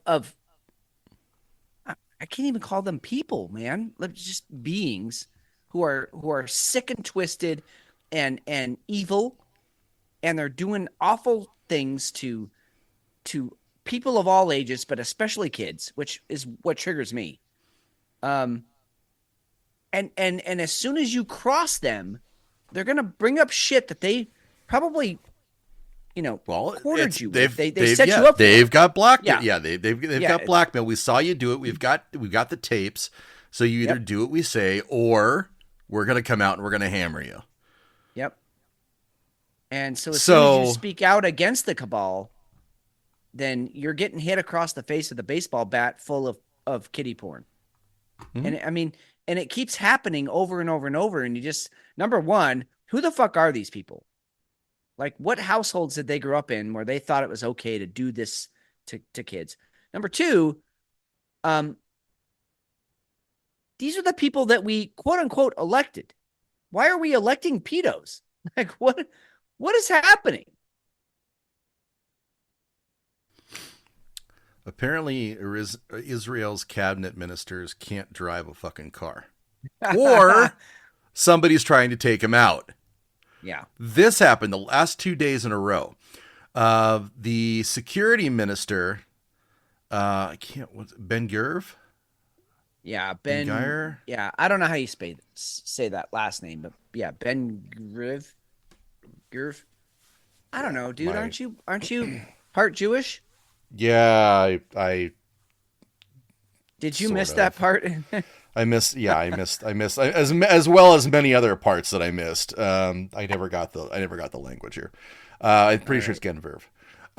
So yeah, he was in a serious car accident, and then the education minister was in a serious car accident yesterday as well. And it was like really bad, flipped the car and pretty nasty stuff.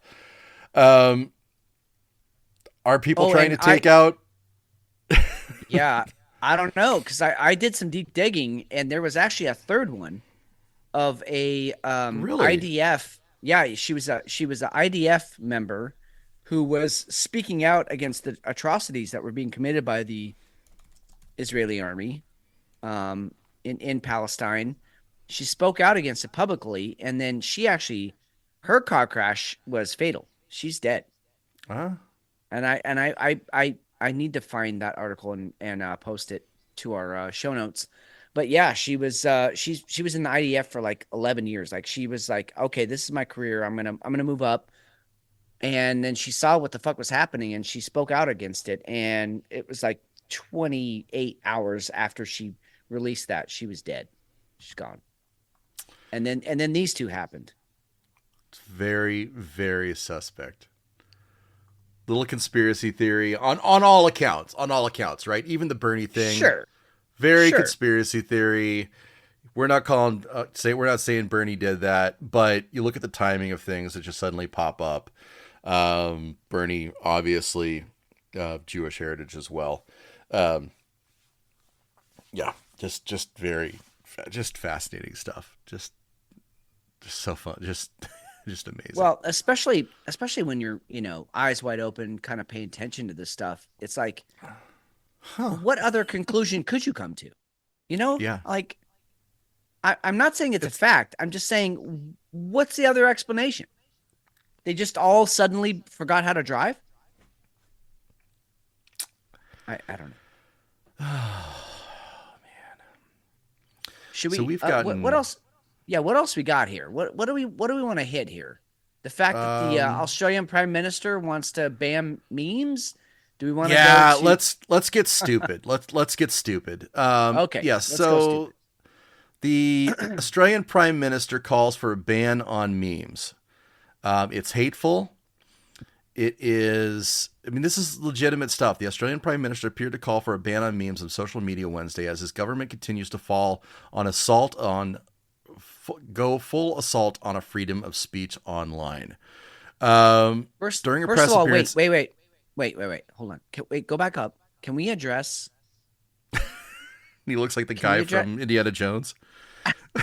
Can we adjust the hat? Evil guy. The outfit? Yeah. What is happening? That's the Prime Minister? It's no like suit? No tie? It's like a geriatric Bill Gates or the dude from with a hat. It's like the dude from the. I mean, somebody was like, "Airright team, listen up. We're gonna put a hat on this bloke, and we're gonna have him say some things. Yeah, I want you to get out there. Put the hat on him and let him go." That was very British. Australian accents are hard for me. The only good Australian word I can say in that accent successfully is no. Because it's like it has like 7 vowels in it. It's like no. It has a A-E-I-O-U in it. No. But then when I try and like actually do the Australian, I can't speak. They're so weird. And lovely. I mean, I love them all. Nicole Kidman. Weird and lovely. Yeah, but weird.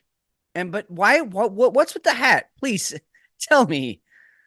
What's with the hat? Are we about to go on a platforms. fucking, Well, he's Outback going on a excursion? safari.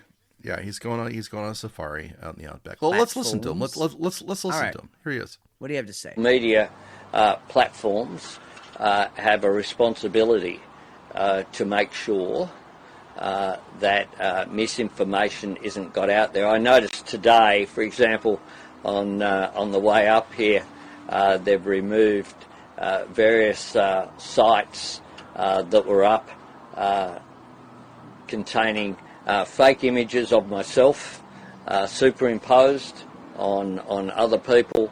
That's the sort of thing that is going on social media. Social media has a responsibility to do the right thing here. Social media has and this is right after the Australian senator. What was her name? Because she was crazy. She wants Elon Musk to be thrown in jail. It's funny that if and when the social media, I guess that's just what we'll just throw the wet blanket on. But it's funny when the social media platforms are supporting you and getting you elected and they're behind your campaign, then that's perfectly fine. okay. Yeah, that's okay. But as soon as they're not, or they're doing something, then that's not the role of social media. Needs to be socially responsible and not get into the politics of things, unless they support me. Like that's the clown world that we're living in. That's how ridiculous this all is. Is that you can say whatever you want as long as it supports whatever I'm saying. As soon as it doesn't, then all of a sudden social media is bad and we need to get rid of this. We need to ban memes. We need to throw Elon into jail and anyone else, Babylon B, all of them, they all need to go away because they're not for me. And that, I'm sorry, that's the beginning whisperings. Hell, it's the beginning shoutings of communism. Oh, yeah. It's scary as shit. Yeah. Yeah. Yeah. Well, let's not forget that political cartoons were pretty much done away with. Scott Adams, right? All of those Doonesburys. Good point. Good point. Yep. That was the outlet. But now that everybody has Photoshop, everybody has the ability to go ahead and fuck with a video. Everybody has AI to mess with stuff. You're fighting the whole world. Yep. And you empowered because you didn't like the political commentary, the cartoonists. You couldn't buy all the opinions. Now you've unleashed doom on yourselves. And you want to put the genie in the bottle. I'm sure you do, but you don't get to. No. So hats off to X for still maintaining a platform that, yes, I consider it free. I do. I still don't see a lot of censorship on it. There's a lot of stuff that I see on there. I'm like, this is bullshit. And I scroll on. I have the choice. I'm making a choice to go ahead and ignore it. He has the choice to go ahead and ignore it. But by calling attention to it, by saying that it has any validity, you empower it. Yep. You give it power. Yep. And that's what they don't understand. And whether you think it's misinformation or you don't like that your butt hurt over being, insulted, or your feelings are hurt, you're fragile, you little snowflake. Tough shit. Don't read it. Don't subscribe to X.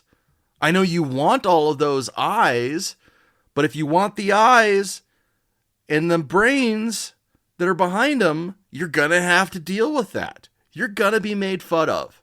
And people are going to call you on your bullshit. And and the truth really hates that. The truth hates being put out in the open. Yep. That's well said, dude. Do you remember Beard of Liberty in our comments said that Australia used to be red. Do you remember when Australia, like literally I can sum up Australia in one line? That's not a knife. Yeah, goddamn right. Yeah, that was like, it was like Crocodile Dundee was like, holy shit. Like that was the last time I had a good Australian accent. Right. And this dude's playing with a fucking Bowie knife and everyone else is playing with a tiny little switchblade. Like Australians were fucking, they were the men of all men. The women, Elle Macpherson, oh God. They were the envy of the whole world. They were blonde and blue-eyed and beautiful, and just even gorgeous. Yeah, even the minority, if you want to call them that, but even there were some really sexy, like Aboriginal women that came out of Australia. That was like for a long time, Australia was someplace that I highly considered moving to. And now, after COVID, I mean, really, let's be honest. COVID's when it happened, when they set up the fucking vaccine camps and all of that bullshit. It was like, holy shit, that's a scary fucking place to be now. And not because of the nature and everything's there to kill you. It's because of the people. They're fucking insane and they're all part of the cult. And I don't want to be there. I don't want to be there. I would still like to go there someday. Oh, I want to go. I just want to. I don't want to move there. I'm a little worried I might not make it back. I'm just saying. Yeah, right. Oh, hey, gay couples are at risk because of climate change, Fitz. I'm sorry. I tried very hard not to laugh. I tried to hold that one in. Okay, but it's a new study from UCLA, right? From UCLA, Of course it is. Which had UCLA. massive protests this week. Yeah. Same-sex couples are at greater risk of exposure to the adverse effects of climate change. If you can't convince everybody, just concentrate on the gays, apparently. This is amazing. This was actually one of my favorite articles to pop up just because it was so fucking dumb. Well, it's like, what are you resting that premise on? Exactly. Like, because they live in California. That's what it came down to. Because they live in California. I know. And like, have we lost sight of the fact that where you live is a choice? Have we lost sight of that? That's where I went first. I'm like, they don't have to. No. You guys can live anywhere you want. You could literally move inland anywhere and be okay. And it's not like, I mean, California is expensive as fuck. Oh, yeah. It is expensive as fuck. So they're trying to connect that because they're LGBTQ, that they have to live in a certain area. And they're trying to connect in coastal cities. In coastal cities. Because that's where they all migrate to. Yeah, because they have to be on a beach someplace, apparently. You can live anywhere you want, dude. It's nothing to do with climate. It's just surreal. So earthquakes affect gays.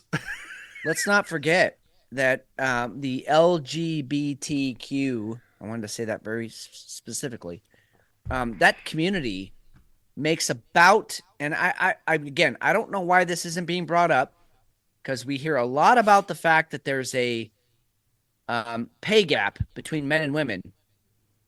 We hear nothing about the pay gap between straight and gay.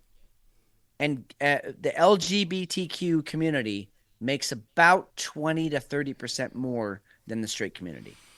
Across the board, period. I had no idea that was a thing. Oh, yeah. Oh, yeah. Oh, yeah. So don't tell me you have to live in these places. You're making the money. You can go where you need to go.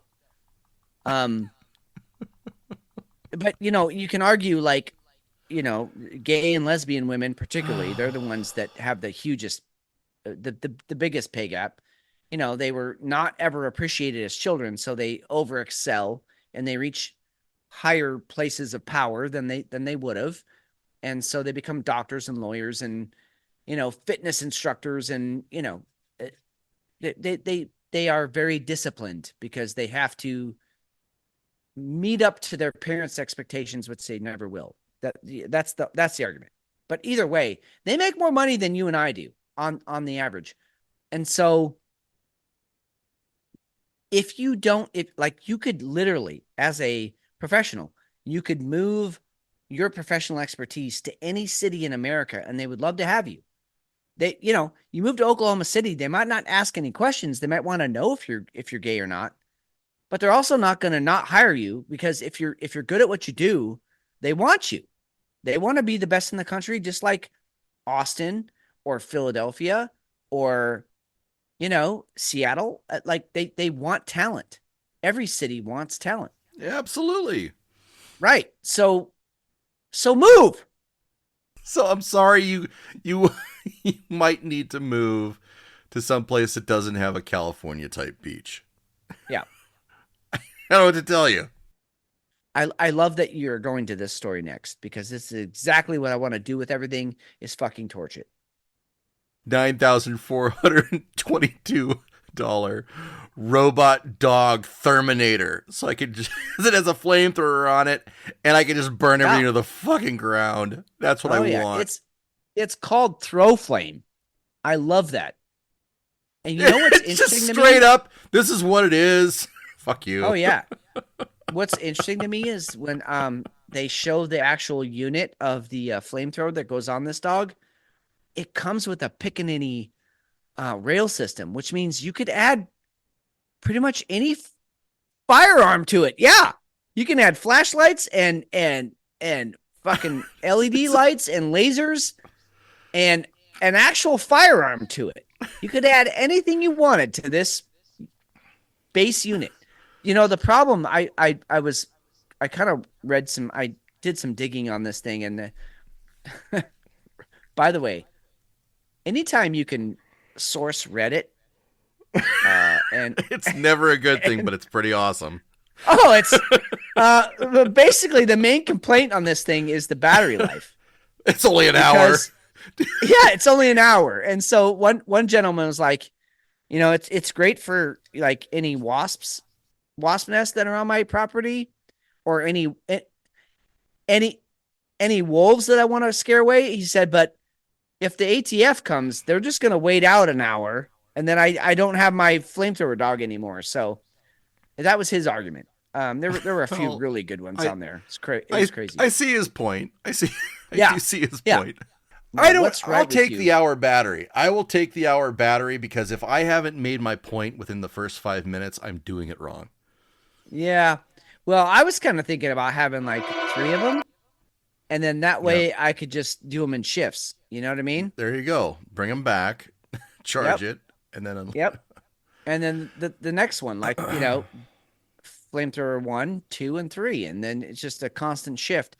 To Beard's point, this is a very funny but very poignant point.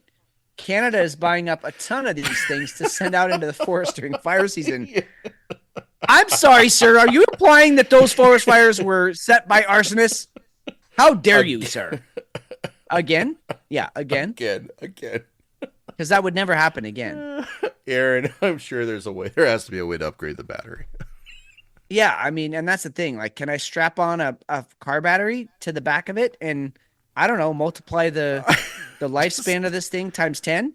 It's got a drone controller. It's like playing a video game. You just unleash this bad boy in the neighborhood and just go fucking crazy. Then return them home. You plug your phone into it, and off you go. I'm wondering how. All I can think about is how I could hook up my AR to this. Oh, there's got to be some way to do it. So it could fire live rounds, because that Pickaninny rail system on there is. I mean, you can put anything on there. That's what that whole rail system was designed for. You can put anything on there you want. Let's do this shit, including and including solar panels. Let's do it. So the website is throwflame.com, and they've got some amazing equipment here. And I'm not saying I'm a pyro, but fire's cool. They've got an arc flamethrower, which is hooked up to it's a backpack, and it has an electrical, just a little electrical current running through the front of it. It shoots fuel out the front, and it's a 30-foot flamethrower. Yeah, dude, it's an arc welder with a fuel stream. That's what that is. And I you know, the thing about fire is, like, you can run out of rounds, but if you start a fire, it's going to burn for a lot of hours. Like, you could set up a perimeter of fire. Oh yeah, and you're good for a while. You can't see through it. You can't thermo track through it. You can't night vision it. You can't shoot through it because you don't know what you're shooting at. You know, fire's pretty rad. You might start a forest fire, but you know, Canadians are into that. What are you gonna do? So, yeah. They've got a flamethrower on here for $1,800. That's weapons grade. I'm sorry, it's got a 50-foot range. Napalm compatible. That seems incredibly affordable. It's incredibly affordable for what you're trying to do. as we all learned from Fight Club, like equal parts gasoline and frozen orange juice concentrate makes napalm. And that's, I mean, I'm not going to tell you who did the research, but that's actually a fact. But You it's can make legit. napalm out of that. Oh my Yeah, it's gosh. legit. Beard, you don't use this stuff out on your property, do you? Don't answer that. 2-to-1 light sparrow. Oh, shit. Aaron's done some of his own research. All right, Oh let's get shit. into the holodeck that you found. I think the Oh god, holodeck is yeah. pretty awesome. Dude, yeah. Again, Disney's going to find a way to fuck this up, but until they do, this is pretty rad. This is a so there's a video put out by Marquise Brownlee, and he does a lot of really great shit on technology, just Yep. tech in general. His videos are always really good. He does a really good job explaining things and breaking it down. But basically, picture a treadmill, which is unidirectional. Well, this thing is omnidirectional. In other words, it can go 360 degrees at any rate. And so you put it down on the floor and you can go into VR and keep walking forward. And in real life, you're not going anywhere. The treadmill is just making you think you're going somewhere, but you're in VR and you think you're walking, running, diving, jumping, all of it. He even showed it like when he's sitting down in a chair and you're in a fucking tank and it can like rotate you like you're in the actual tank. Right. This thing can do pretty much anything on a 360-degree scale at any speed. So you can literally sprint, and this thing theoretically will be able to keep up with you. And yet you're staying motionless. You're just maintaining your spot in the floor. Pretty crazy shit. Yeah, it's pretty. It's very impressive, and of course they're really pushing for him. The whole Star Wars aspect of it, which is pretty neat. Yeah.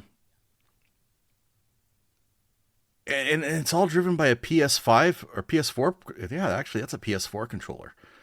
Yeah, it looks like it. Yep. Very simple. It looks like as he's walking around, what is that, like 6 feet, 6x6? Yeah, maybe. Maybe.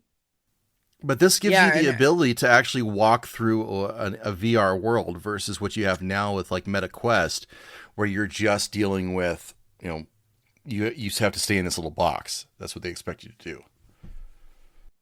Fucking crazy.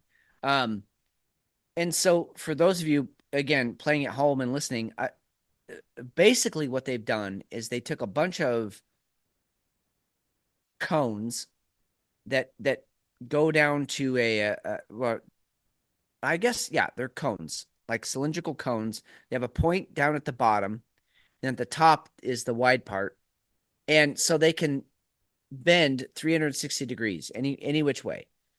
And so when you want to walk, they just expose that end of the cone and spin so that it actually feels like you're moving underneath the ground. It's easier to just watch the video. So go to the show notes and check out Brownlee's video because he does a really good job of like showing it, demonstrating it, and explaining how it works.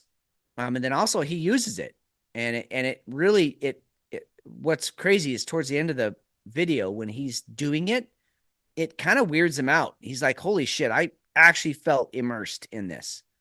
I actually felt like I was in it," which is, here we are. One more reason to just throw yourself into VR, AI, all the fucking acronyms we have now. And just lose yourself in a fake world. You're not really part of this reality. You're part of that reality. And it's exciting, but it's also really, really scary to me. So for the sake of going a little bit long tonight, I think this is going to be an important thing for us to kind of think through, since we've got something like Ready Player One that's already been out there in the movies. Right. This is much more immersive. This is something that, you could, if Disney pivoted this, if Disney used this right, this could actually resolve everything that they've done that's been a woke nightmare. Yeah. Because agreed. you could actually put somebody in a game that is like Star Wars, right? You could actually put them in it, or there's no screen. Or Avatar. Or anything like that. And it suddenly starts to get very, very real. And that kind of usurps, I think, the need to make everything socially acceptable. Because now I'm in a real world. I'm separated from my real world in another world, and I can go and I can immerse myself in it. And it kind of, a lot of the other bullshit kind of goes by the wayside, even though it's going to be wokeified at some point. I find it interesting that Disney's even paying any attention to this. Yeah, I didn't know they really had a R&D department. I just thought they had a really robust DEI department, and then and that fueled everything. And a creative department which was fueled by DEI. I didn't know they were doing like actual tech shit. Which, listen, it makes sense. And if this is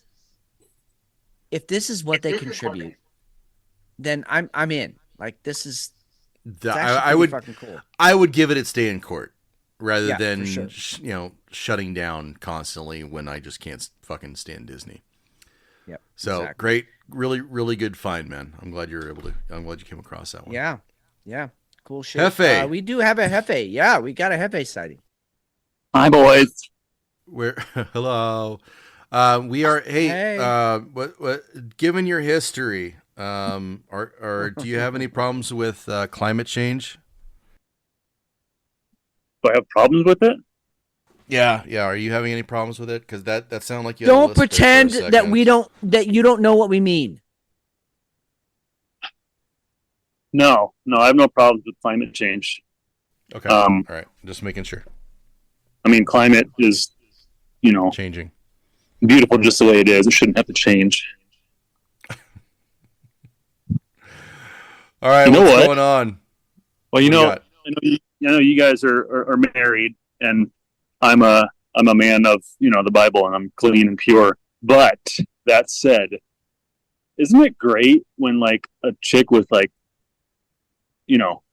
nice boobs has a t-shirt on that has like writing on it, and you can just be like staring right at it like you're reading it? Yeah, it's like a built-in excuse to just stare at her tits. Not that any of us ever would do that. No, I would never do such a thing. But I can imagine that that would be an amazing experience.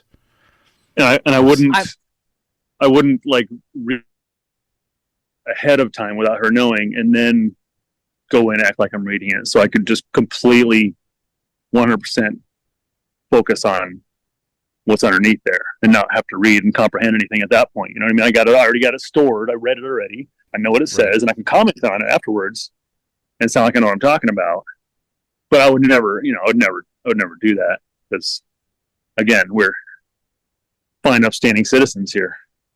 Well, I mean, personally, I want to start my own design, my own fashion design company, and they're going to be women's shirts that are in Braille. That's yes. And then allow me to invest in that. Yeah. Okay. And then I'm gonna throw on some Ray-Bans, pretend I'm blind, and I'm gonna feel my way. Sorry, I didn't mean feel. I'm gonna touch my way through what it says. And here's the bonus: is I think sort of like sign language, where you can add extra emphasis by your body movements. If if there's a hard nipple in there, it'll add emphasis to whatever it is that the message has to say on the shirt. So as I'm touching my way through it, if the nipples are hard by the time I get to it, it's, it could be a question, could be a exclamation, it could be a pleading, if you will, a pleading for a sexual favor. I don't know. I'm just spitballing here. I'm still in the R&D phase, but shirts and Braille. What do you guys think? Yes. Especially if they're see-through. Well, but you're blind. Right. Who's blind?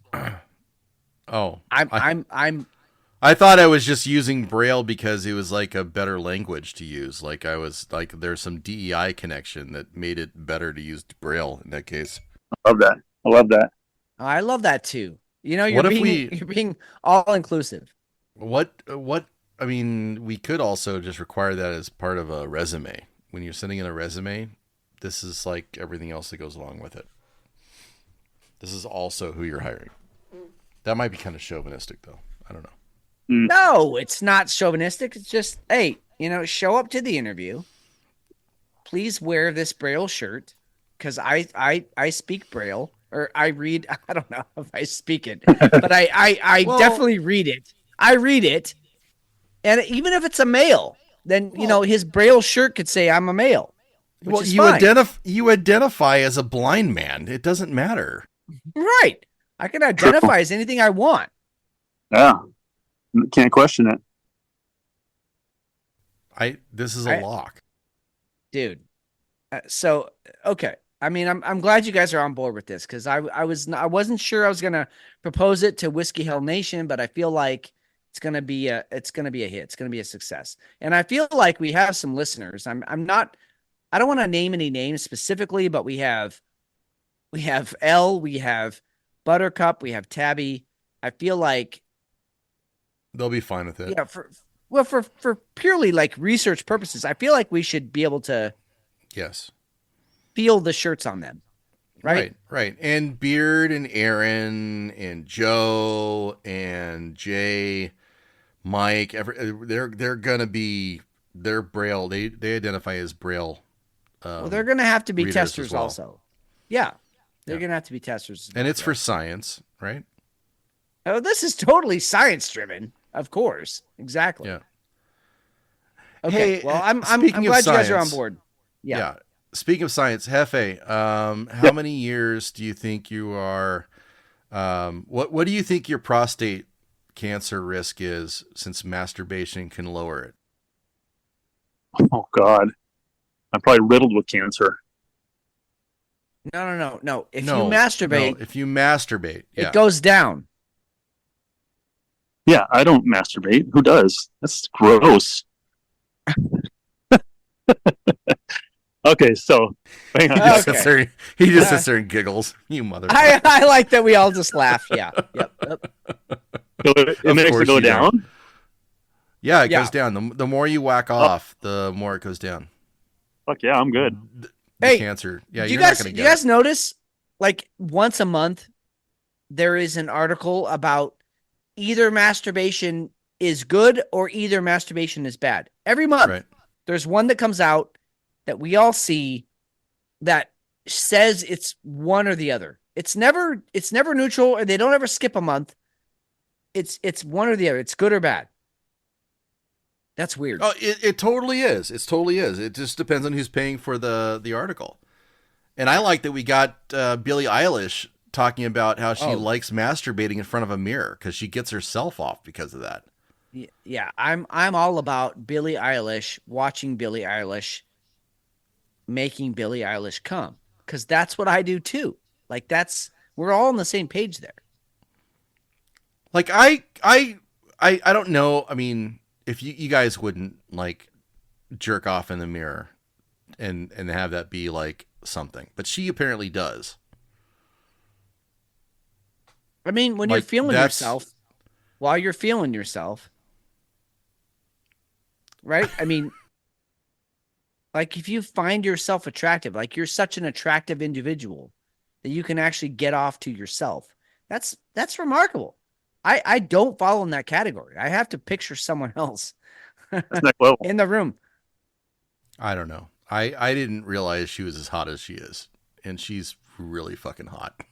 Yeah, she really is. There's something like really dirty and sensual about her. Oh, and it's Like just an anarchistic. Yes. She looks like Yeah. she's just not interested in anything but. I don't know. Like she's not beautiful, but she's just a fucking smoke show. It's like those really two disturbing. Those two things can exist at the same time. Like you're Mm-hmm. not that pretty, but you're fucking hot. I like to think I stand on that pedestal as well. Like there's nothing about me that's physically attractive, but women are attracted to me for some reason. It's weird. Billie Eilish, I realized I wanted my face in a vagina. That quote come out this week. I'm right there with me her. I too. like my face in a vagina Yeah. too. I mean, My name is Billie Eilish now. winning. Like, hey, Hef- we can't all be Hefe, right? Like No. Hefe just came out good looking. The That's rest of right. us the rest of us had to like find our niche. And that's what I'm saying. I'm not a Hefe. I'm not a Tom Selleck. But I have found my way to the hearts of women. And I think it's because I'm not pretty, but I'm hot. I can't even say that with a straight face. No. All no, right, you can't. we can move on. Hefe, No, no. how's the rest of your night been, Hefe? Yeah. Been fair. Just kind of, Fair. Fair to middling. Yeah. yeah, nothing spectacular. All right. Yeah. That's all right. What are you looking forward to next week? Next week, Yep.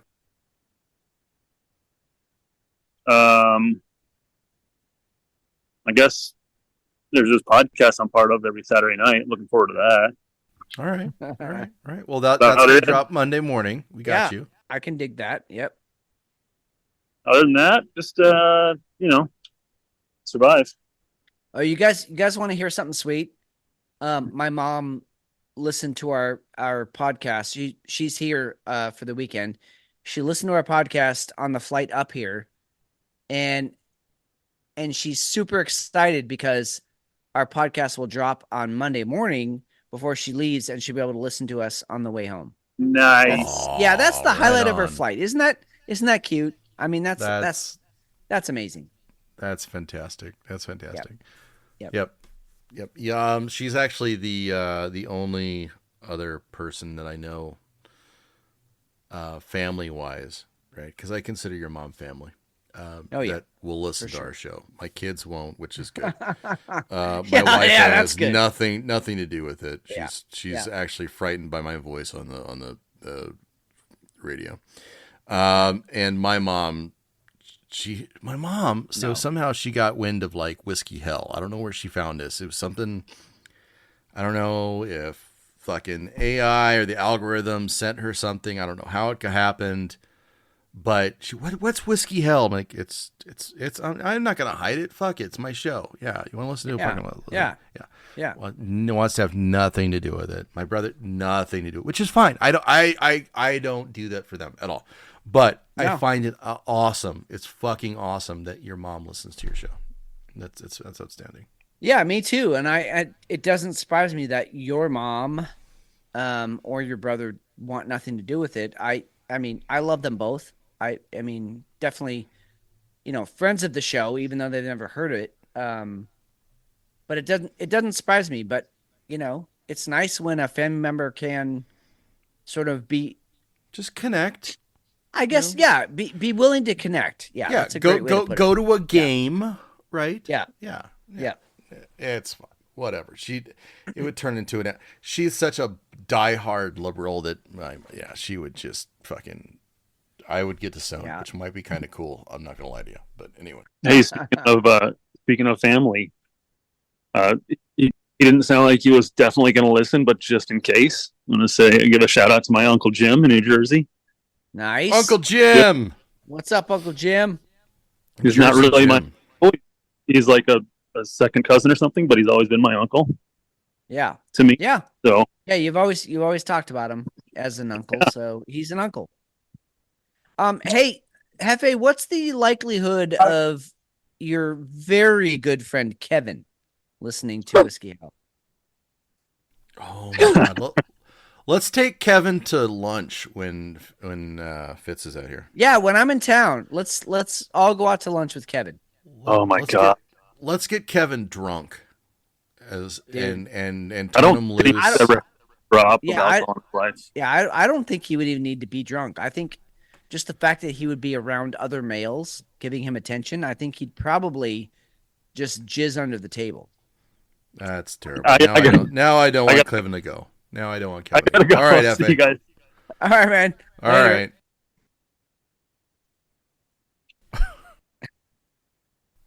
God damn it. What beer are you taking to bed? You know, actually, for the first time in a long time, I'm having a difficult time here. This is a Wow. difficult choice.